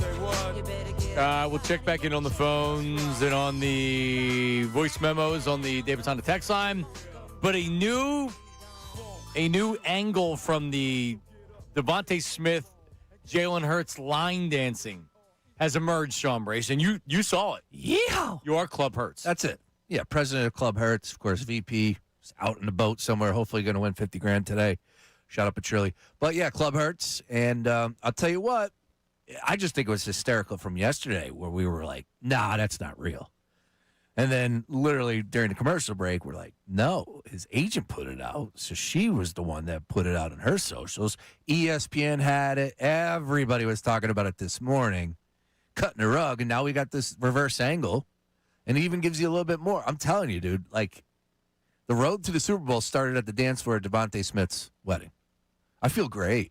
All right, so let's analyze it. Do we have the audio to go with it?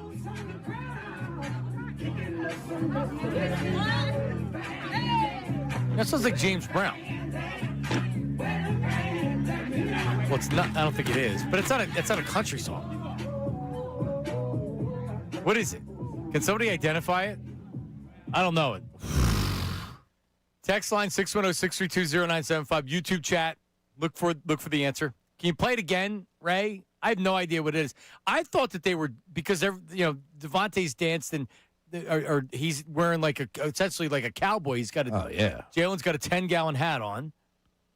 But what do they dance? Is it a specific dance they're doing? Because they all seem to know it. Somebody's gonna know it. Well, I'm stupid. I'm Googling stuff.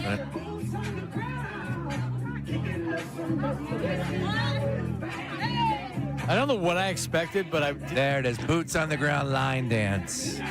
Okay. Oh yeah, I'm gonna learn this. All right, so Ray, you can bring that down and then look on YouTube for Boots. What's it called? Boots on the ground line dance song. So because I don't 803 Fresh, John. Is that the artist? Yeah. I don't know them. Now the choreograph was put out there by Trey Little. Shout out Trey Little. But we are representing here in Philly with the 803 Fresh, Boots on the Ground. Well, they have they know the dance. So obviously this is something that isn't like this may be the first time that we've heard of it, but Jalen, it's like I don't know if they practiced the choreography of it, but they're all together on it. Man, this looks like a touchdown celebration. That's what I'm hoping for on Sunday. And Jalen is enjoying himself. He's wearing shades, a 10-gallon hat. He's got a denim outfit on with a big white T-shirt underneath, and he's got the cowboy tie. And Devontae's decked out in all white, and he does have the cowboy hat on as well. His wife looks beautiful.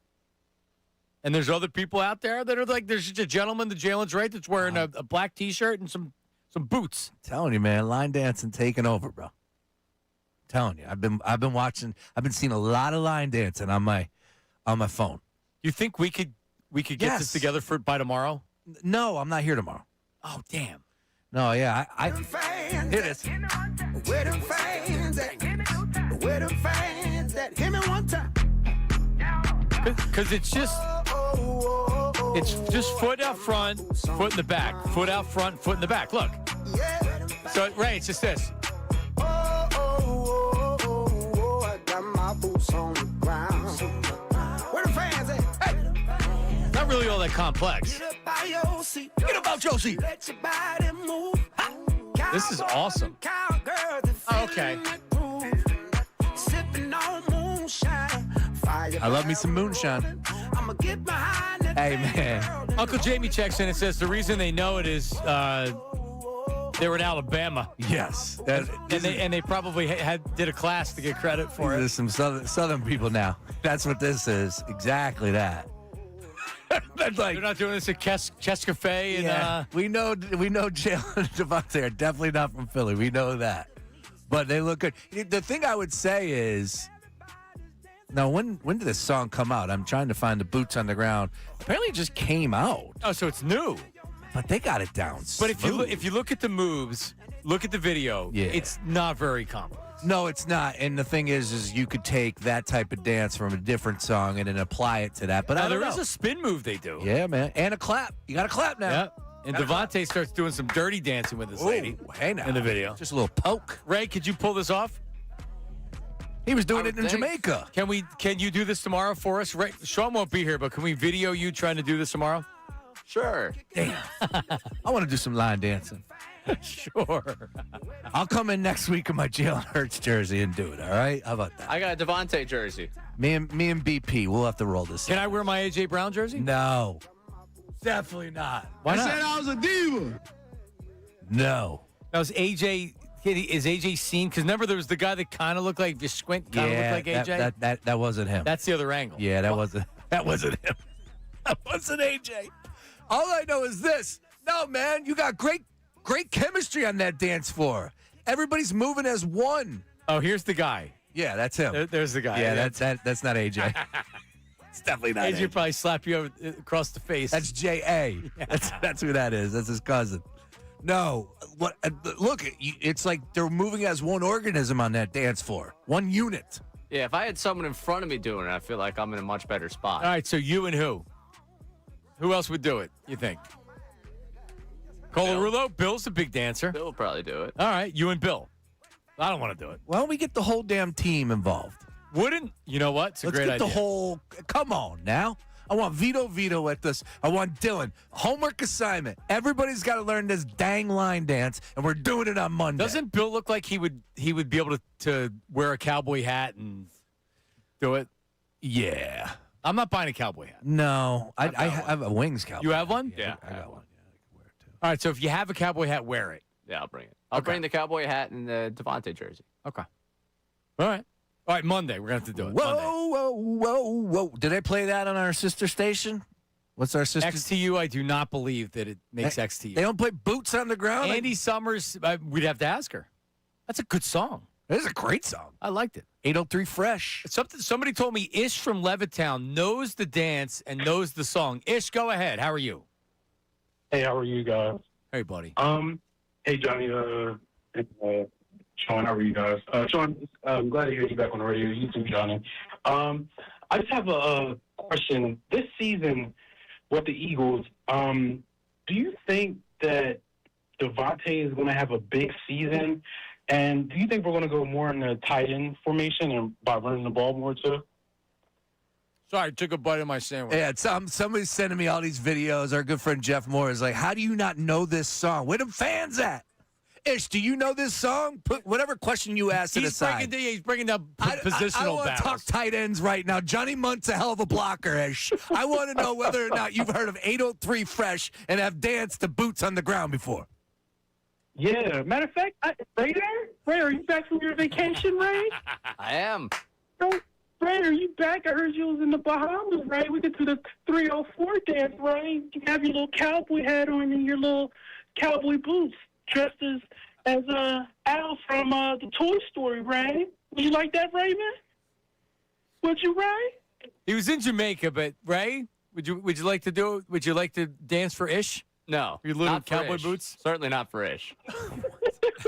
All right, Ish, don't be a stranger, buddy. Yeah, shoot him, man. Yeah, Jeff just sent me this video. A Philadelphia sheriff, they were looking for people to join the Philadelphia Sheriff Department in 2025 in October. They did the dance, John. How does he know that? Where the fans at? How does Jeff know that? Jeff knows everything. No, I know, but where the fans at? Unless it happened at a golf course, or I mean, I guess maybe his role in radio, he knows more about it. Sound like Gnarls Barkley. Where them fans at? Love Gnarls. CeeLo Green. Yeah. Hey. All right, coming up. So we have a game coming up. All right, and it's you against Ray in the game. I'm not going to give you the. I don't want you guys to cheat, so I'm not going to tell you what we're looking for. But I'll explain coming up next. I'm ready. Also, there's some guy on the line, Ray, that wants to complain about Phillies ushers.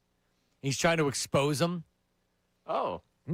Yeah, I mean, just what we're looking to do on the show today. But it's interesting enough to where I might put him on coming up.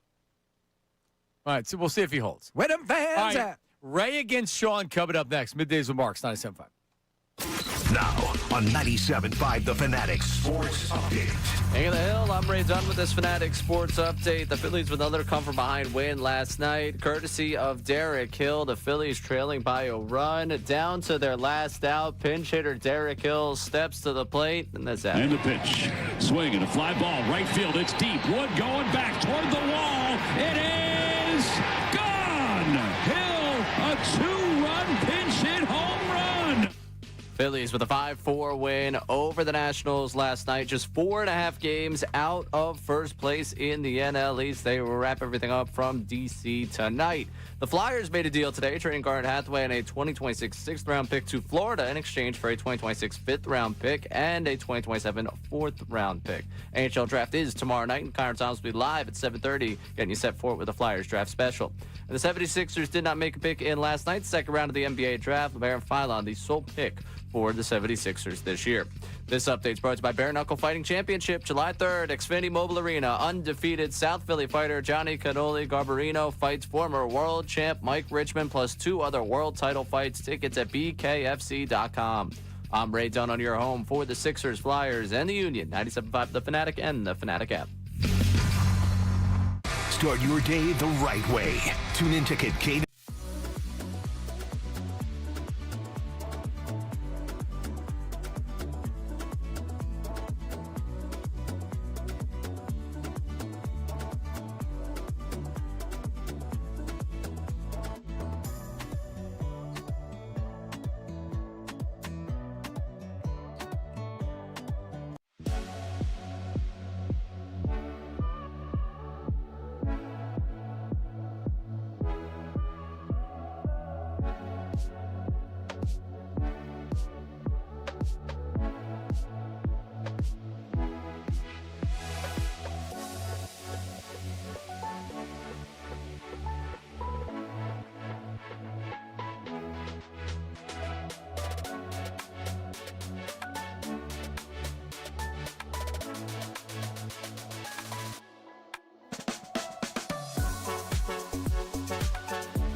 One o'clock hour of the show brought to you by Morgenstern Hair Restoration. Great teams stick together. So does great hair.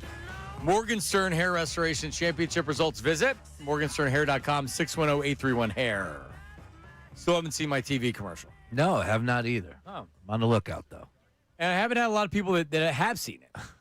Yeah, because you'll know. Yeah, I get a lot of text. As a man who's been on multiple Super Bowl commercials, after it runs, you people really react. Yeah, you really hear from a lot of people. I bet. All right, what are you laughing at over there? Just the whole deal, boots on the ground, and like how I've never heard of this. Never heard of it. And apparently everybody else has. Yes. But I'm down, man. Let's go. We got to learn this. Ricky said he's in. Ricky said he's in? Ricky said he's ready to line dance with us on Monday. Ricky Batalico. Ricky Bo, yes, correct. Ricky. You're pissing me off. He said he's in. The one that works on the show after this. Correct. The 96 All-Star. That guy. The guy that's on NBC Sports Philadelphia. That guy. The guy that was at the game last night. That He you guys said he's in to do it. Yes. He said he's in. I'll believe when I see We got Vito, Dylan, Johnson. I'm in. You're in. We need Savannah. I believe Nate said he's in. Dutch probably won't do it. No. Well, he may have to videotape it. Yeah, all right. He's the producer. We got to make that happen. Shuker's back there. I'm sure he's in. All right. There you go. Where them fans at? Yeah, I feel like I need to get remarried so I can have that at my dance or my wedding. If I was the Eagles, I would just take the baton and run with it. I'd have the fans.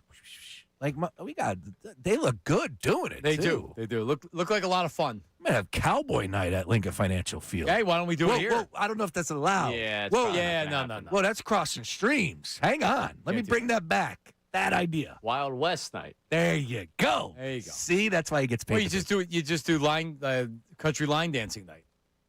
Got to keep the cowboy away. Yeah, from no me. cowboy. Yeah, no. All right, we're gonna play a little game here, shall we? Love games. Give me a little. All right, we're going to play, and you guys cannot Google this. Is it a 76ers second-round draft pick or a player in the World Cup? Ooh, I like Wow. So I have compiled a number of players in the World Cup and former 76ers second-round draft picks. All right, you guys decide. Now, I've given you, Nate has come up with this. You have a picture of a Sixers second-round draft pick or a World Cup player. All right, so you're going to hold it up at the same time so you guys don't cheat. Make sense? It does make sense. It's bad job that I don't even know who either one of these guys are, so I'm already off and running here. But it that's has right. it on the back, I believe. Yeah. Like this guy, Nihad Mujic, white dude. I would assume he plays for Norway. And this cat, I have never even heard of, Krilio Fisinko. Ray, you ever hear of that guy? Yeah. Yeah, of course. Okay. So I've randomly cut these out of my notebook and stuffed them in a cup. All right? All right. So let's go. Number 1, Matthias Lasorte. Is he a Sixers second-round draft pick? Don't look over here. Don't look over here. What do you go? Stay over there. Player in the World Cup. You stay over And there. these are players in this World Cup. All right? Matthias Lasorte. Matthias. Matthias Lasorte. All right, Ray, I'm going soccer. I'm going Sixer. 2017 draft pick of the Philadelphia 76ers. bang. One for Ray. All right, next one. Matthias, huh? Tornik Shengelia. Tornik Shengelia. Is it a second-round draft pick of the Sixers or a player in the World Cup? What you got? I'm going World Cup. Yeah, World Cup. Both of you are incorrect. What? 2012 draft pick of the 76ers. I don't know. Damn. All right, 0 for 2. I'm great at this game. All right. Marko Milicic. Oh, got that one. Marko Milicic. Soccer, World Cup. 1997 draft pick of the 76ers. And by the way, I'm randomly picking these out, so there's no rhyme or reason why I'm picking the name. Are you kidding? Because that's 3 in a row. All right. Dennis Eckert. Dennis Eckert. You would think I'd be Eckert. Soccer. I'll join Ray. Soccer. He actually plays for Iran. That's correct. All right, nice. We got one. Right there. Hey, how about that? How about that? Next one. So Ray's up 2-1. Alvaro Montero. Ray's up 2-1. Alvaro Montero. Oh, I remember him. Is Alvaro Montero a 76ers second-round draft pick or a player in the World Cup? Yeah, he was drafted out of Michigan. I'm going with the World Cup. He's actually a goalie for Colombia. Oh, come on. Ray with another one.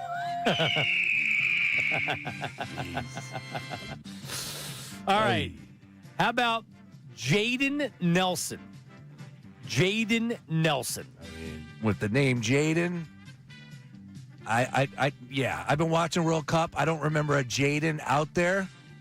So I'm going to go Sixer. I'll stay with you there. Go Sixer. Solidarity. Midfielder for Canada. Both incorrect again. No way. Correct. This Warriors a shooting guard out of like Wisconsin. All right, Rays up 3-1. Damn. All right, we have Bacillus Morlende. Bacillus Morlende. Good grief. Could you use it in a sentence? No. Sixer second-round draft pick or a player in the World Cup? You just have to go with soccer. Soccer, this one. Got to go soccer. Second-round draft pick of the Sixers in 2003. Dude. Oh, I can't believe this. This is unbelievable. 2003 Where did draft. what part of the world do we find these guys? The reason why I thought about it, there's been, and I know it, there's been, like, you know how they draft No, this is great. the international player and you never hear from him again? This is an incredible game. I haven't got one right. No, you got one. Oh, you have one Oh, right. I got It's one. 3-1. Yeah, that's right. That's right. You got All one. right. Yep. Bruno Fernando. Sixer second-round pick or World Cup? Now, I know Bruno Fernandez. He plays for Manchester United. Bruno Fernando, I'm going Sixer. He's a Sixer, baby. 2019 draft pick of the Sixers, correct. Oh, let's go. 4-2. All right. Cameron Devlin. Cameron Devlin. That's a big difference. Well, I don't know the exact pronunciation. Could be Cameron. It could be Cameron. Soccer. I'm going World Cup with Ray. Midfielder for Australia, Yeah. correct. 5-3. On a roll, baby. On a roll. All right, couple more. Nikola Vasily. Nikola Vasily. Nikola Vasily. I like the name Nikola. Sixers second-round draft pick or a player in the World Cup? This is a big one for me. Ray, where are you going? No, you got to hold it up at the same time. Why don't you hold your piece You gotta of hold it paper at the same up? time. I'm going Sixer. I'm going Sixer. A goalie for Bosnia-Herzegovina. Oh, man. See you July 1st, Nicola. You pissed me off. Alex Sandro. Sixer, second-round draft pick, player in the World Cup. World Cup. Yeah, World Cup. Correct. Yeah. Defender for Brazil. Oh, very nice. Did you watch Brazil last night? No. Yeah, they're really good. All right. Yep. How about Ryan Mendez? It's 6-4? 6-4. Ryan Mendez sounds like a Sixer, but because I'm down, I'm going World Cup. I was going World Cup as well. All right, correct. Ah, how about that? Is it Cape Verde? Yes. He's a forward Green for Cape. Yeah. All right, so we have 3 left. Okay. All right. So, Sean, you still have a chance to win. I do. Yep. All right. How about Russ Smith? Oh, come on. That Russ Smith. That's a 76er. That's a 76er. Correct. All right. Louisville? I think Louisville? so. I think so. Do we have a Louisville? 2014. All right. All right. How about that Kibu Stewart? Oh, man. Kibu Stewart. This could be for the game. If Ray gets it incorrect, you get it right, you're still alive. All right. Hebu Stewart. I think Ray's going to go World Cup. I'm going Sixer. I'll go World Cup. Sean is correct. Kibu Stewart, 1997. I'm alive, baby. All right. This is the final. This is it. Are we tied or are we? You're down by one. Down by one. Okay. Alvaro Terran. Teheran. Alvaro, Alvaro, Tehran. Is it a 76er second-round draft pick or a player in the World Cup? Sixer. Soccer. Sean has tied it up. 1991. They said it couldn't be done. I battled back like the Phillies. Deja vu in D.C. Let's go. Boom. So I need a tiebreaker because we need a winner in this, right? All right. Oh, I just crumbled up my Sixer, but that's all right. All right. So I'll ask you this. Yeah. The last 76er to be drafted in the second round, is it Joni Broom? Janai Broom. Yep. Played in how many games for the 76ers last year? Closest without going over wins. Who's going first? Right now, write it down. Oh. Write it down and then hold it up. Ray. Make sure he's not cheating in there. No, he's not. I can see him. All right. How many? And then you win. All right. Hold him up. What do you got, Sean? What do you got, Ray? I got 1. What do you got? 1. 13. He played in games at the end of the year. He played in 11. Ray wins. You went over. You went over. That was a strategic play. Ray outsmarted you. There we go. If I didn't say going over, you would have changed what you said. Oh, yeah. I was ready to go with 0 just in case. Ray wins it. Damn. Listen to some of these second-round draft picks. Sure. Flip Petruzzi. Charles Bassey. You remember Flip from Flip Wilson? Above the rim. I do. Flip. Isaiah Joe, Paul Reed, you know them. Yep. Admiral Schofield. Mariel Shaik. Soccer. Isaac Bonga. Ray Spalding. That's Costa Aldopoulos. Matthias Lasort, we talked about him. You know the best part is Sterling Brown. Eurojohn has film on all of these guys. He would know all of them. Boom. Yep. And he's convinced all of them will win the MVP in a few years. Oh yeah, who's the guy he would always talk about? Good grief. What was the one name of the guy? Oh, don't even get me started. I can't remember. He used to always call in and say he could come to the NBA. Yeah. Papa Lucas. There, Papa. He would always have Papa. Like 2 or 3 guys he would bring. Like he looks like a Papa Lucas. Eurojohn actually was a very good high school basketball player. He did a great job on his Eurojohn site too. He spent a lot of time on it. God, he had that site. It was. I don't know if he still has it. It was very professional. It was before his time. Yeah, he really was. You know, like he could have a podcast on Euro players. Yeah, that's what he should have done. There wasn't too many selected this year, right? Am I wrong on that, Ray? I don't know. Ray slept the last 48 hours. Ray, over under of 3 picks. Did you watch? No, it was an over. It was like picks 9 through, what were the Sixers, 22? 22, yeah. So I saw 13 picks. Whenever the Phillies got over and I watched some of the post game, then I flipped over. Yeah. So that was pretty much it for me. It was a very, very boring draft this year. Yep. Both rounds. For sure. All right. Well, we'll get back to it. Let's go. So do we want to talk to Andrew? Andrew Lancaster has... Sure.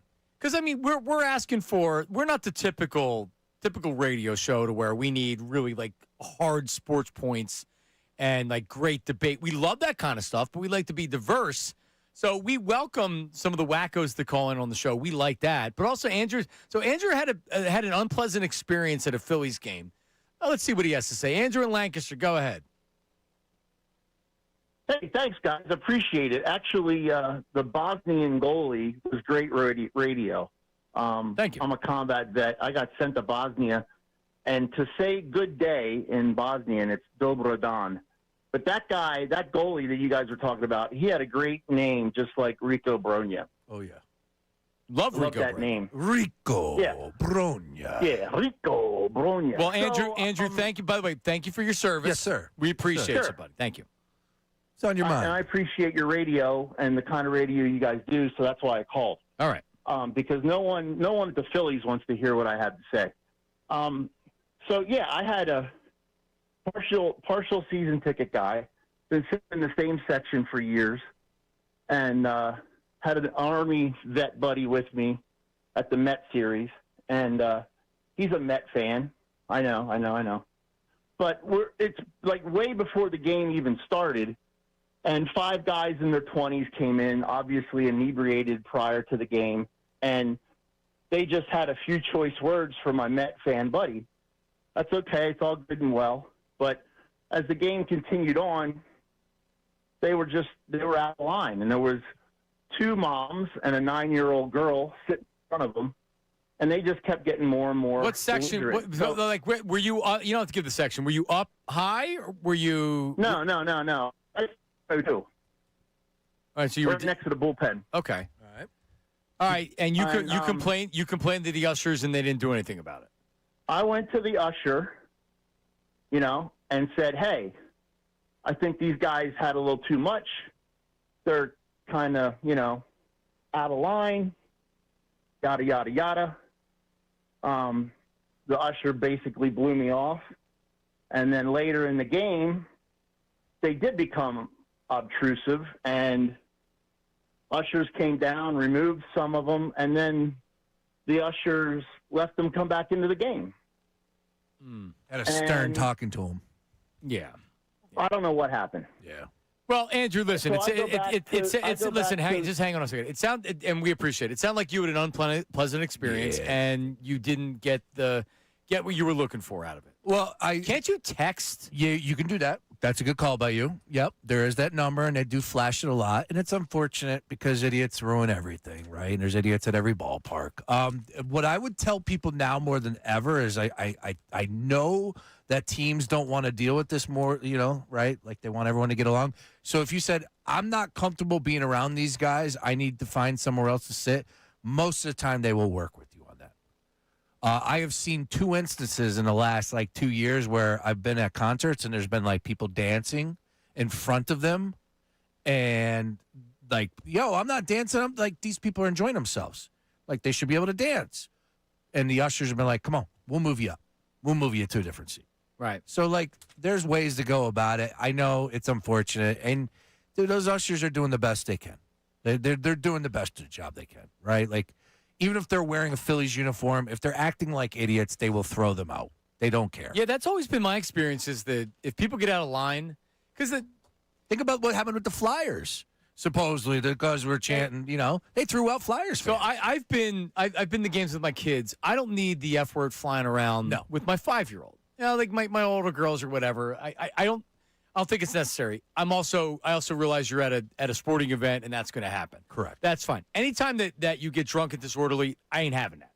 All right, and I will walk up and I will tell them, listen, these people are out of line.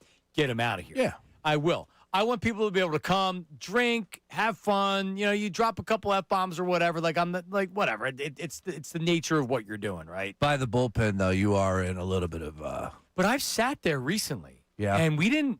I did. In the seats in the 100, I never. There was no issue there at all. And there was actually the usher that was at the top of that by the bullpen was a listener because he was talking. Nice.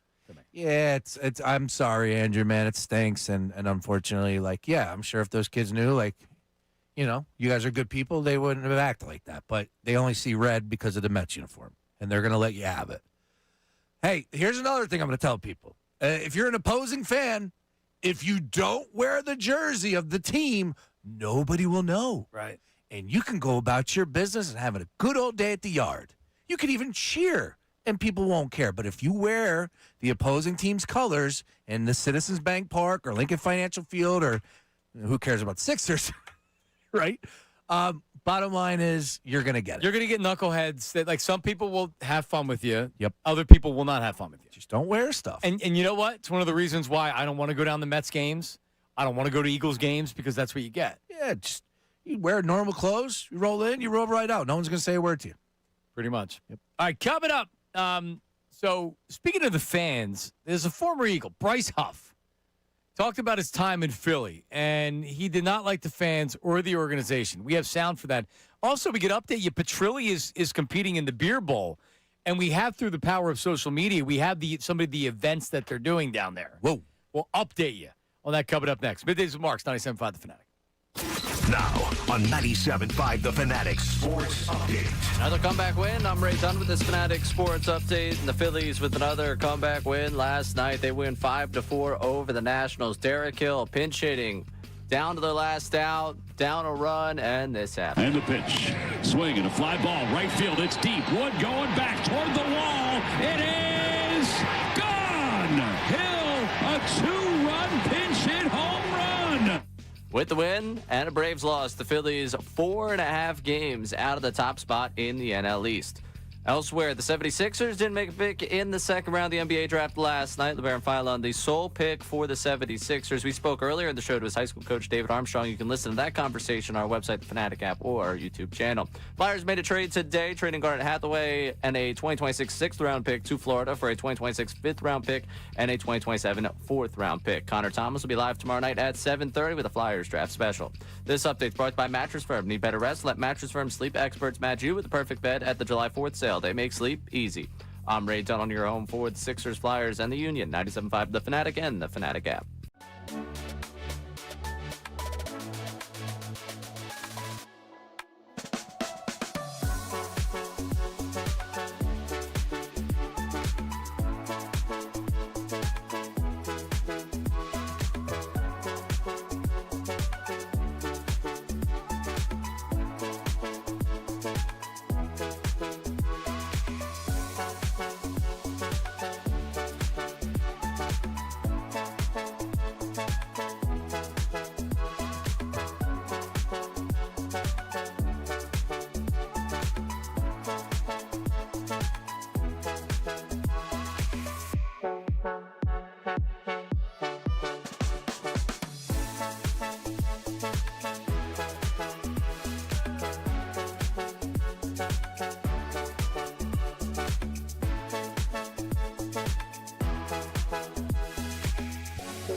We're back middays. Marks, John Marks, Sean Brace, Ray Dunn.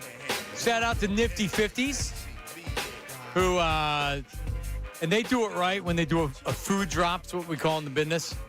A whole tray of burgers. Yeah. A whole tray of hot dogs. Uh-huh.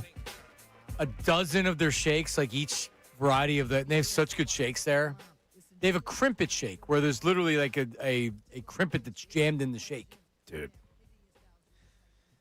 I went to the gym today. I got up early. I'm doing this union deal up there. Their training camp at 3 p.m. Oh, you are? Yeah. But it looks good. It smells good. But you couldn't drink a shake. I got to stay. I'm staying put, and I'm not even looking. Well, Ray isn't doing anything at 3 o'clock, right, Ray? Nope. What are you eating? Shake looks pretty good. I already housed the burger, and I don't even know what the other thing I grabbed was. I'm starving. And I was at this is the I think it's the Newtown Square Nifty 50s. I was there over the weekend. Yeah, we were talking about. We talked about it yesterday. Yeah, I pounded. Yeah, the double. We talked about the double burger. I need a GLP-1 pill right now to pop. Give me one of those things. No, you need to do the shot. Well, they have the supplements that you supposedly are taking at night, but they're not like the same. Yeah, it's a whole. It's like taking HGH pills. Correct. You're not getting any HGH. Snake oil salesman stuff. Yeah.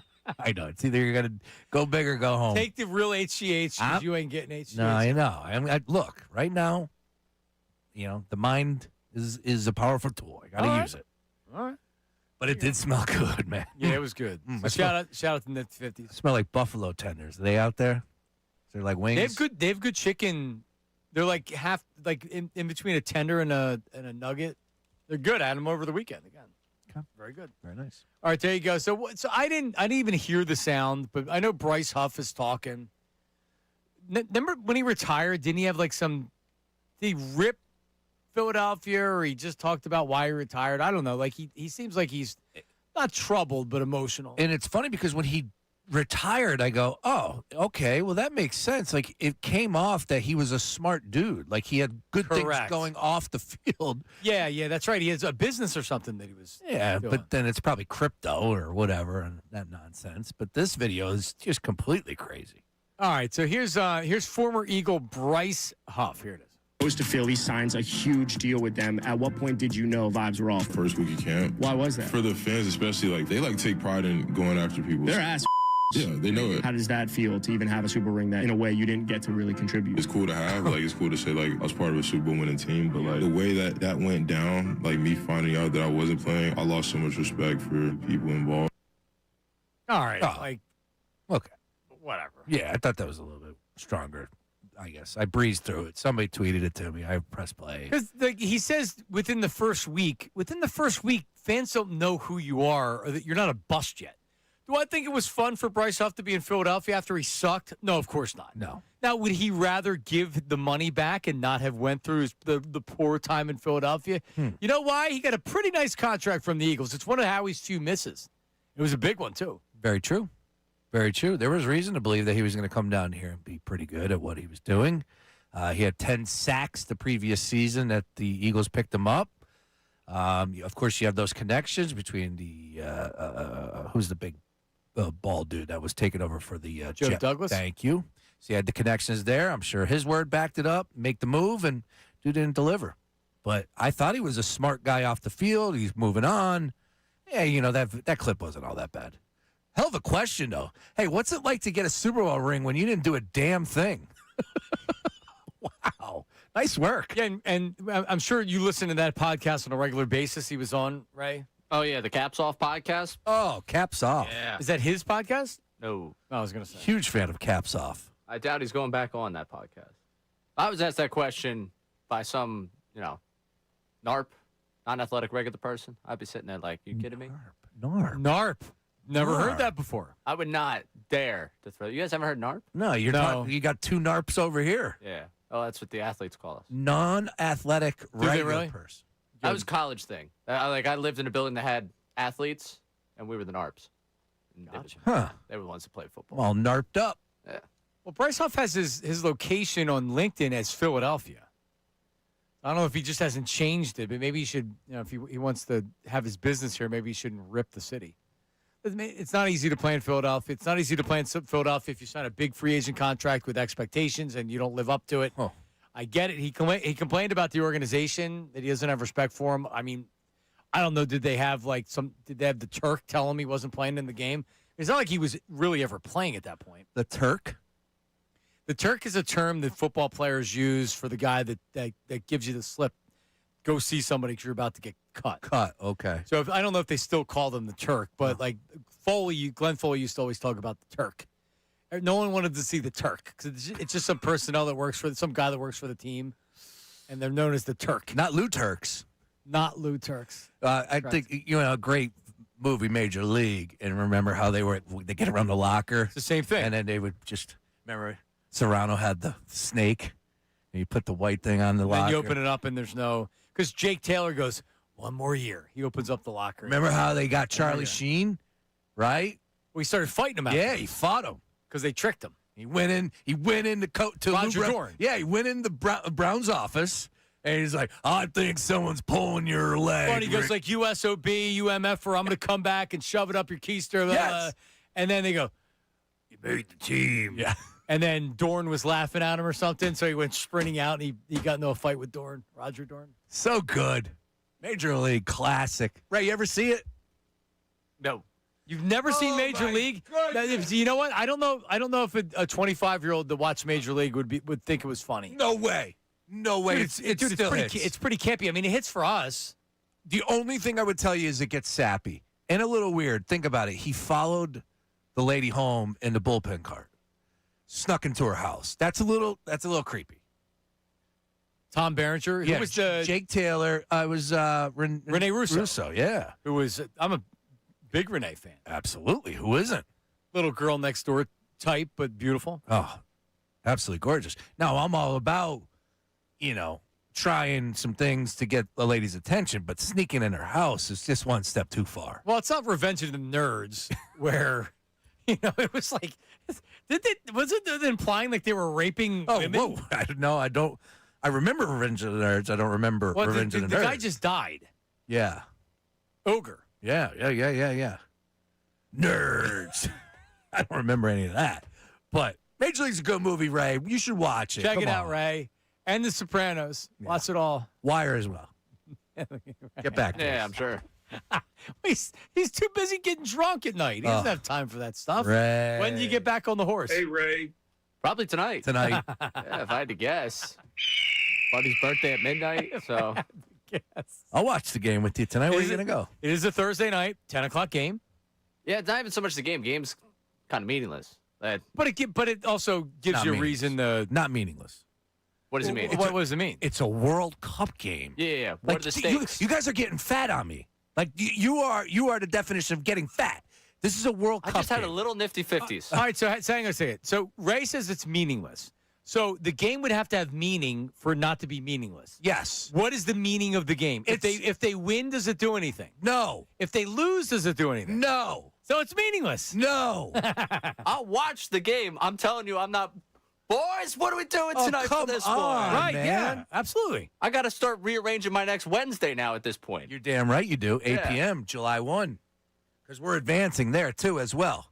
However, tonight is not meaningless. This is my point. Like, everyone was all talking about that Australia game. Oh, 2-0, 2-0. Dude, it was a clean sheet in a World Cup game. We are 2-0. Do you know that USA has never, here you go. You want a little nugget? You want a little something that makes you believe, boys? We have never won all 3 games in a group stage. How about that? How about that? Does that wet your whistle? Does it get y'all hot and bothered? Yeah, let me know how the game goes. I'll just leave it. I'm tired, man. I've had a long week. It's a late one. Yeah, I'm ready. That's what I'm saying. Like at 10 o'clock on a Thursday night. I'm ready. If I didn't have my buddy's birthday. Yeah, Listen, here we go. I do 7 o'clock Phillies game. This guy. 10 o'clock. I just got off a bachelor party, Brace. This guy complaining yesterday. This guy's complaining about 10 o'clock sweating on on a Thursday night. What are you, 60? Yeah, all right, Ray. I feel like that's me. Yeah, exactly. Hurt my hip golfing. Yeah, violations. Greg checks in and says he says he doesn't think you can stream Revenge of the Nerds anymore because of the Really? Yeah. Oh well. Well, with Porky's, remember Porky's had like a. I remember there was a shower peephole. scene. There was a peephole. Correct. And I remember as a young kid, I remember over my grandfather's house, it was a split level house, and the adults were watching the movie. This is what, like 1983, 1984. The adults were watching the movie down like in the TV room in the split level, and they were having to hold me back because it was known like Porky's has it's like this salacious peep shows. Hold me back. Yeah, seriously. That's what I remember from it. Yeah, they don't make them like they used to. That's for sure. All right, some nicknames from the YouTube chat coming up here in a second. Some nicknames from earlier and the YouTube chat. But Sean, the beer bowl is going on today. The Kelsey's Beer Bowl. Yes. Down in Sea Isle.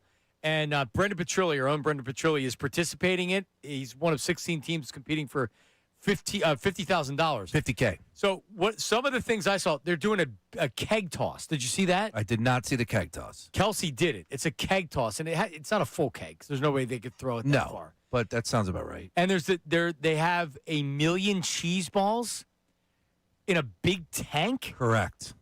Yep, in a big tank. So there's something like, and it's sponsored by Cheese Balls.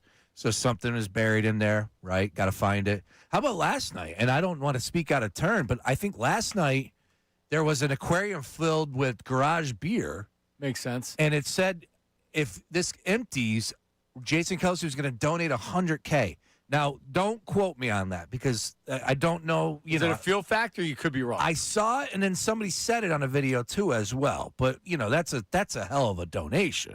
And I don't. Vito's putting his thumbs up for yes. Yeah. All right. $100K. Jeez.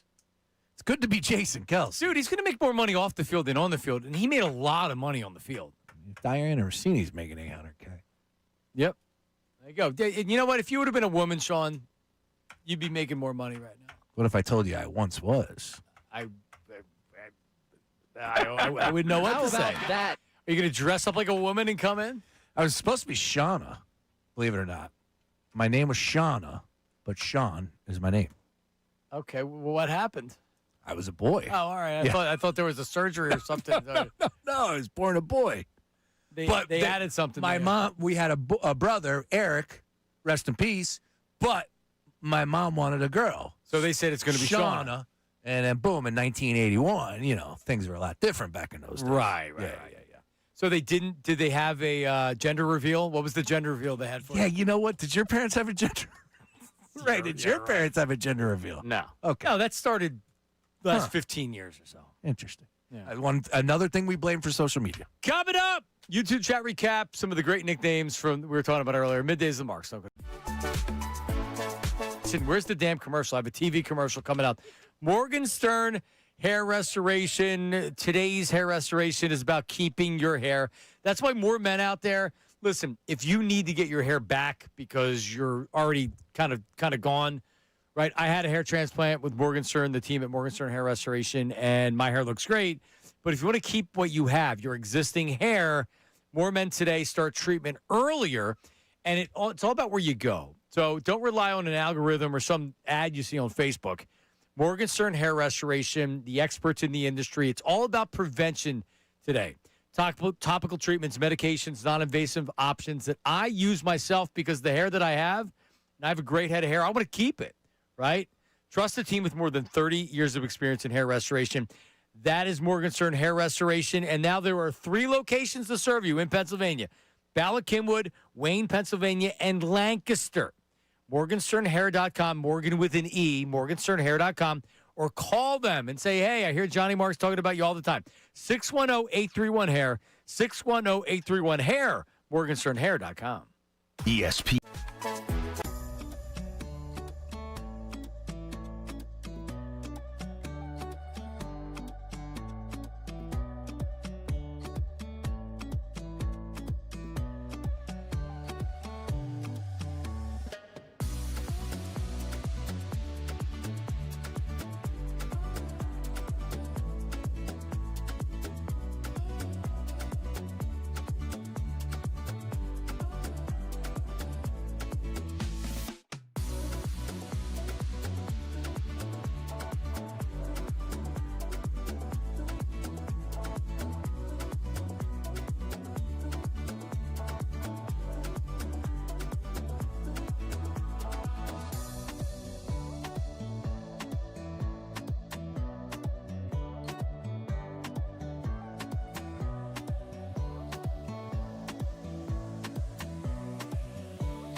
Middays with Marks. Unfiltered Ricky Bo, Bill Colarulo. Coming up next. I couldn't help myself. So you ate? Oh, what a spread. After you just... I know. Had a hot dog and 2 onion rings. That's not too bad, right? I skipped the shake. I went away from the burger. There's still shakes out Oh, there. my goodness, Ray. There's so much food out there. And not only do they just drop off, like, grub, but they give you the condiments. Yeah, no, it's an elite food drop. It's a boat full of barbecue sauce. Like, I could take a bath in that thing. That's how much barbecue sauce is in it. Just lather me up. Like Wow. one big tender. Yeah, I could see you doing that. Rolling around in a bathtub full of condiments. Had to have one, though, man. Had to. Just 2 onion rings, a hot dog. We're good. We're ready to roll. I'm going to the Union up there. It's their training camp World Cup edition. Hold on, what'd you eat? I had 2 onion rings and a hot dog. Oh, okay. I heard you say 2. I was like, you ate 2 burgers? No. The hot dogs are really good, too. Yeah, dog was really good. Yep. Shout out to Nifty 50s. Yeah. All right, Ray, you said that there was a lot of cutlet talk on the text line. Yes. Forget ketchup. Dip it in applesauce with your baked chicken cutlet. Okay. Let me know how that goes. What are you, 9 with the applesauce? I don't know. I mean, like if applesauce was on the side of it was on the plate and it touched the cutlet, sure, I'm sure it, gives When's the bring a last time you sweetness put applesauce on your plate? Serious. When's the last time I ate applesauce? Yeah. 30 years ago. I don't know. I mean, Yeah, maybe recently. Raymond? 40 years ago. I don't know. 20 years ago? Yeah, I used to enjoy applesauce. The kids love applesauce. Yeah. The pouches. Yeah. It's a quick fix. Yep. Not me, though. I don't know. Nope. Alan from Villanova. I know it's a free country, but ketchup on a cutlet is a violation. Yeah, but there has to be a reason why. It just can't be, it's a violation. Why?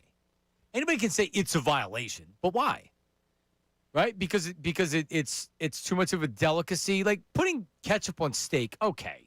Yeah, that's a good steak you ain't putting ketchup on. Right? Like, but ketchup on a cutlet, man, it's not a high like it's chicken for Christ's sake.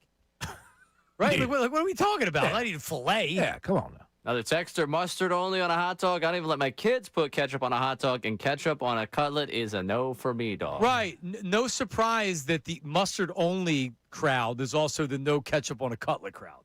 You people are weird. MJ in Pottstown. Johnny Marks, come on. Ketchup, mustard, honey mustard are all violations. If you're going through the trouble of coating it and seasoning it, there's only 3 ways to dress it. Red sauce, lemon, white wine, butter sauce, or put in a broccoli rabe and sharp provolone sandwich. You guys are such... Metagon. Metagon. I had never seen it typed out. I am a Metagon. I love the... I don't like the broccoli rabe, but sharp provolone and on chicken cutlet. Tony Luke's used to make a great. Sure, absolutely. Okay, I'm in. That's all right. I like chicken parm, but I didn't make chicken parm. Yeah, you just make cutlets. Yeah, I make cutlets, and I'm dipping it in ketchup. And the cutlets are delicious and still warm. And I have a salad on the side, so the Italian dressing is going on some of the cutlets. And I'll take a piece of the cutlet with the fork, and I'll sop up the dressing. Oh, yeah. And maybe stab a piece of lettuce and do it all in one bite. Oh, there you go. Man. Yeah. I'm going home today and having a cutlet salad. How about that? I'm in. You made 3.5 pounds. Is that allowed? Apparently that guy, no. Right? Not allowed to put it on a salad, cutlets? Oh, that sounds great. He did make sense, though. You do go through a lot of effort. The seasoning. Yeah, no, it was... Into the flour, into the egg, back to the flour, back to the egg. No? But I Nope. get what you're saying. Oh, yeah. Breadcrumbs. Yeah, breadcrumbs, sorry. But sometimes I make things with... No, it takes a lot. Yeah. It's a lot. It's a big time effort. Just even taking the family pack of chicken and cutting out all the crap and filleting it. Yeah. It's a long time. And then it's a mess. Yep. Cleaning it Gotta up. clean it up. You're the only one doing that. Yep. Dishes again. Oh, man, I had so many dishes. And it was the same day. The cleaners were there that day, so the kitchen was completely clean. Now I got splatter all over the place. Did you get yelled at? No, because the whole reason I do it is because it's like, we don't do enough dinners. We need to do family dinners. Like, okay. There you go. Yeah, just what else I need to do? Let me go make dinner on top of everything else that I do. Yeah, I'm not allowed to trim my beard after the cleaners come. Like, I got to wait a day or two. Because God forbid if a piece of hair is on the One ground. piece. When her mop is all over the floor. Literally. Well, that doesn't count the women's. Yeah, believe me, I got 3 girls. I got 3 girls and a wife at home. Hair all over my house. All right, let's get to the YouTube chat recap. What do we got? It's time for The YouTube chat recap. How about filling us in? Let me tell you something else, man. Watch us live on YouTube every single weekday. I can't lie. Let me tell you something. It's the Middays with Marks YouTube chat recap. Yep. Fat Joe and Big Pun are back. Brendan Petrilli and No Shirt Dom are twins 2.0. From Money Mar. I don't want to bother Petrilli, but I also want an update with what's going on. Competing for $50,000. Yeah, that's tough. But at the end of the day, like, he's not on Who Wants to Be a Millionaire? Be a Millionaire or Jeopardy. He's Well, doing, did we check in? I'd argue it's tougher. he's belly bucking in Sea Isle, bro. Like, come on, man. There's levels to this thing. Yeah, I think it's tougher than Who Wants to This is a, yeah. All right, I'm You texting him can't update. Beer a friend. This is all on Petrilli. Right. No, you you're can't right. You can't ask the audience to drink a beer. I mean, it's not the World Series of Poker where he's just locked in for 4 straight days. No, he's down there for an hour where he's boozing and Yeah, he's probably already hammered. getting nuts. Yeah, he's definitely already hammered. Yeah, Trying to text me the keg tossing videos. I was like, lock in, buddy. Like, lock in. Thank you. I need you to Now, Kelsey, figure it out. Speaking of hammered, he got a video yesterday, and he asked Jason Kelsey, like, what he should be doing to win this competition. And Kelsey was feeling good. Hey, Maze, you got to lock in. That's what he said. No, Kelsey gets hammered at these events. Yeah. Good for him. Hey, you don't have to drive anything or whatever. He's having fun. How old is he? Jason? Yeah. Late 30s? 38? Yeah, 38, 39. Those hangovers will start to feel a little bit different. Why do you think this has been split into 2 days? There you go. Right, yeah, for sure. All right, what's next? LaMelo and Ant on the same team is a mega boom for the gentleman clubs and adult entertainment industry. All they need is Harden. Yeah, I don't know. Well, City's economy. I honestly, I don't know about LaMelo Ball like that. I don't know about Ant either like that. Well, doesn't he have like I don't know. Ball loves his toys. Ant, I don't know. They're good players. We'll see what happens. It's going to be incredible post-game pressers. Yeah, I agree. All right, what's next? Ketchup on a cutlet is allowed, but if you use Parmesan cheese, it might be a violation to use ketchup. From Tommy John. Why? All right. Well, at least there's some reason behind it. Yeah, but why? Okay, you're right. At least you're advancing the conversation a little bit. Well, I mean, like, but that's what makes the cutlets taste good. I'm not going to withhold some things from the breading because I'm going to put ketchup on it. I don't know. Like, why am I allowed to put red sauce on a parm now? You know what I mean? Like what's the line? Because it's ketchup and not red sauce. What the freak's the difference? Oh, we've crossed that line. Tomato. Yeah. Raisin, they're thinking about it. I am. Why? Because the Parmesan, you're basically making the chicken parm at this point. No, you're not making. You're not. No, you're putting it. If you're putting it with the cutlet, just in the process of making the cutlet, that's fine. You're putting it with the breadcrumbs. Yeah, okay, and then fine. you're mixing it That's around. fine. Yeah. That's fine. That's fine. I thought he was talking about taking a little Parmesan afterwards, sprinkling it on with the ketchup. Listen to the big cook over here, who's got like what, 2 eggs in the whole house? I have Maybe nothing in the house right now. He's a George Foreman grill. Oh, this guy. Yeah. All of a sudden, All right, Brace. he's gonna turn into what's the guy's What's the name? last Emerald. thing you cooked The over Iron there? Chef. I cooked last night. What'd you make? I make those home chefs. Huh? I make those home chefs. I get home chefs sent to the house. Oh, so already. No, I it's gotta already make cooked. it. I gotta make It it. gives you everything, and then you just make Correct. it. Okay. Yeah. Made All one right. of those last So you night. follow specific instructions. Yeah. Like put stuff in the oven. Yeah. Okay. 25 minutes in and out. All right. I'd Should love sponsor to me. get some sort I want some sort of sponsorship like that. There you go. All right. Never did ketchup in cutlets, but I like cutlets with pasta and vodka sauce. From Randy. Yeah. It's called chicken parm. Yeah, pretty good. I don't know. I Practicing mean, if you're going without cheese, then I don't know. I mean, like that would be me getting mad at people. It's just like, why are you eating chicken cutlets with red sauce? It's not what I would do. Well, like, yeah, knock yourself out. That's great. All right. YouTube chat recap. Thank you very much. Fun show today. Yeah. So I'm off. Yeah, you go do what you're gonna do. USA. Show yourself tonight. Go USA. Who are they playing? Turkey. It's so annoying that now it's Turkey. Turkey. Yeah. I feel like they're adding vowels onto this thing. My whole life, Pluto was the smallest planet, and then they took it out of our solar system, and I've never been the same. Now Turkey is Turkey. I can't handle it, Ray. Can we just stop? It's turkey. It's turkey. And I had a turkey sandwich for lunch today. Coming up next, the guys. See ya. Now, on 97.5 The Fanatic Sports Update. King of the Hill, I'm Ray Dunn with this Fanatic Sports Update. Last night, Derek Hill with the go-ahead home run for the Phillies. Down a run, down to their last out, and this happened. And the pitch. Swing and a fly ball. Right field. It's deep. One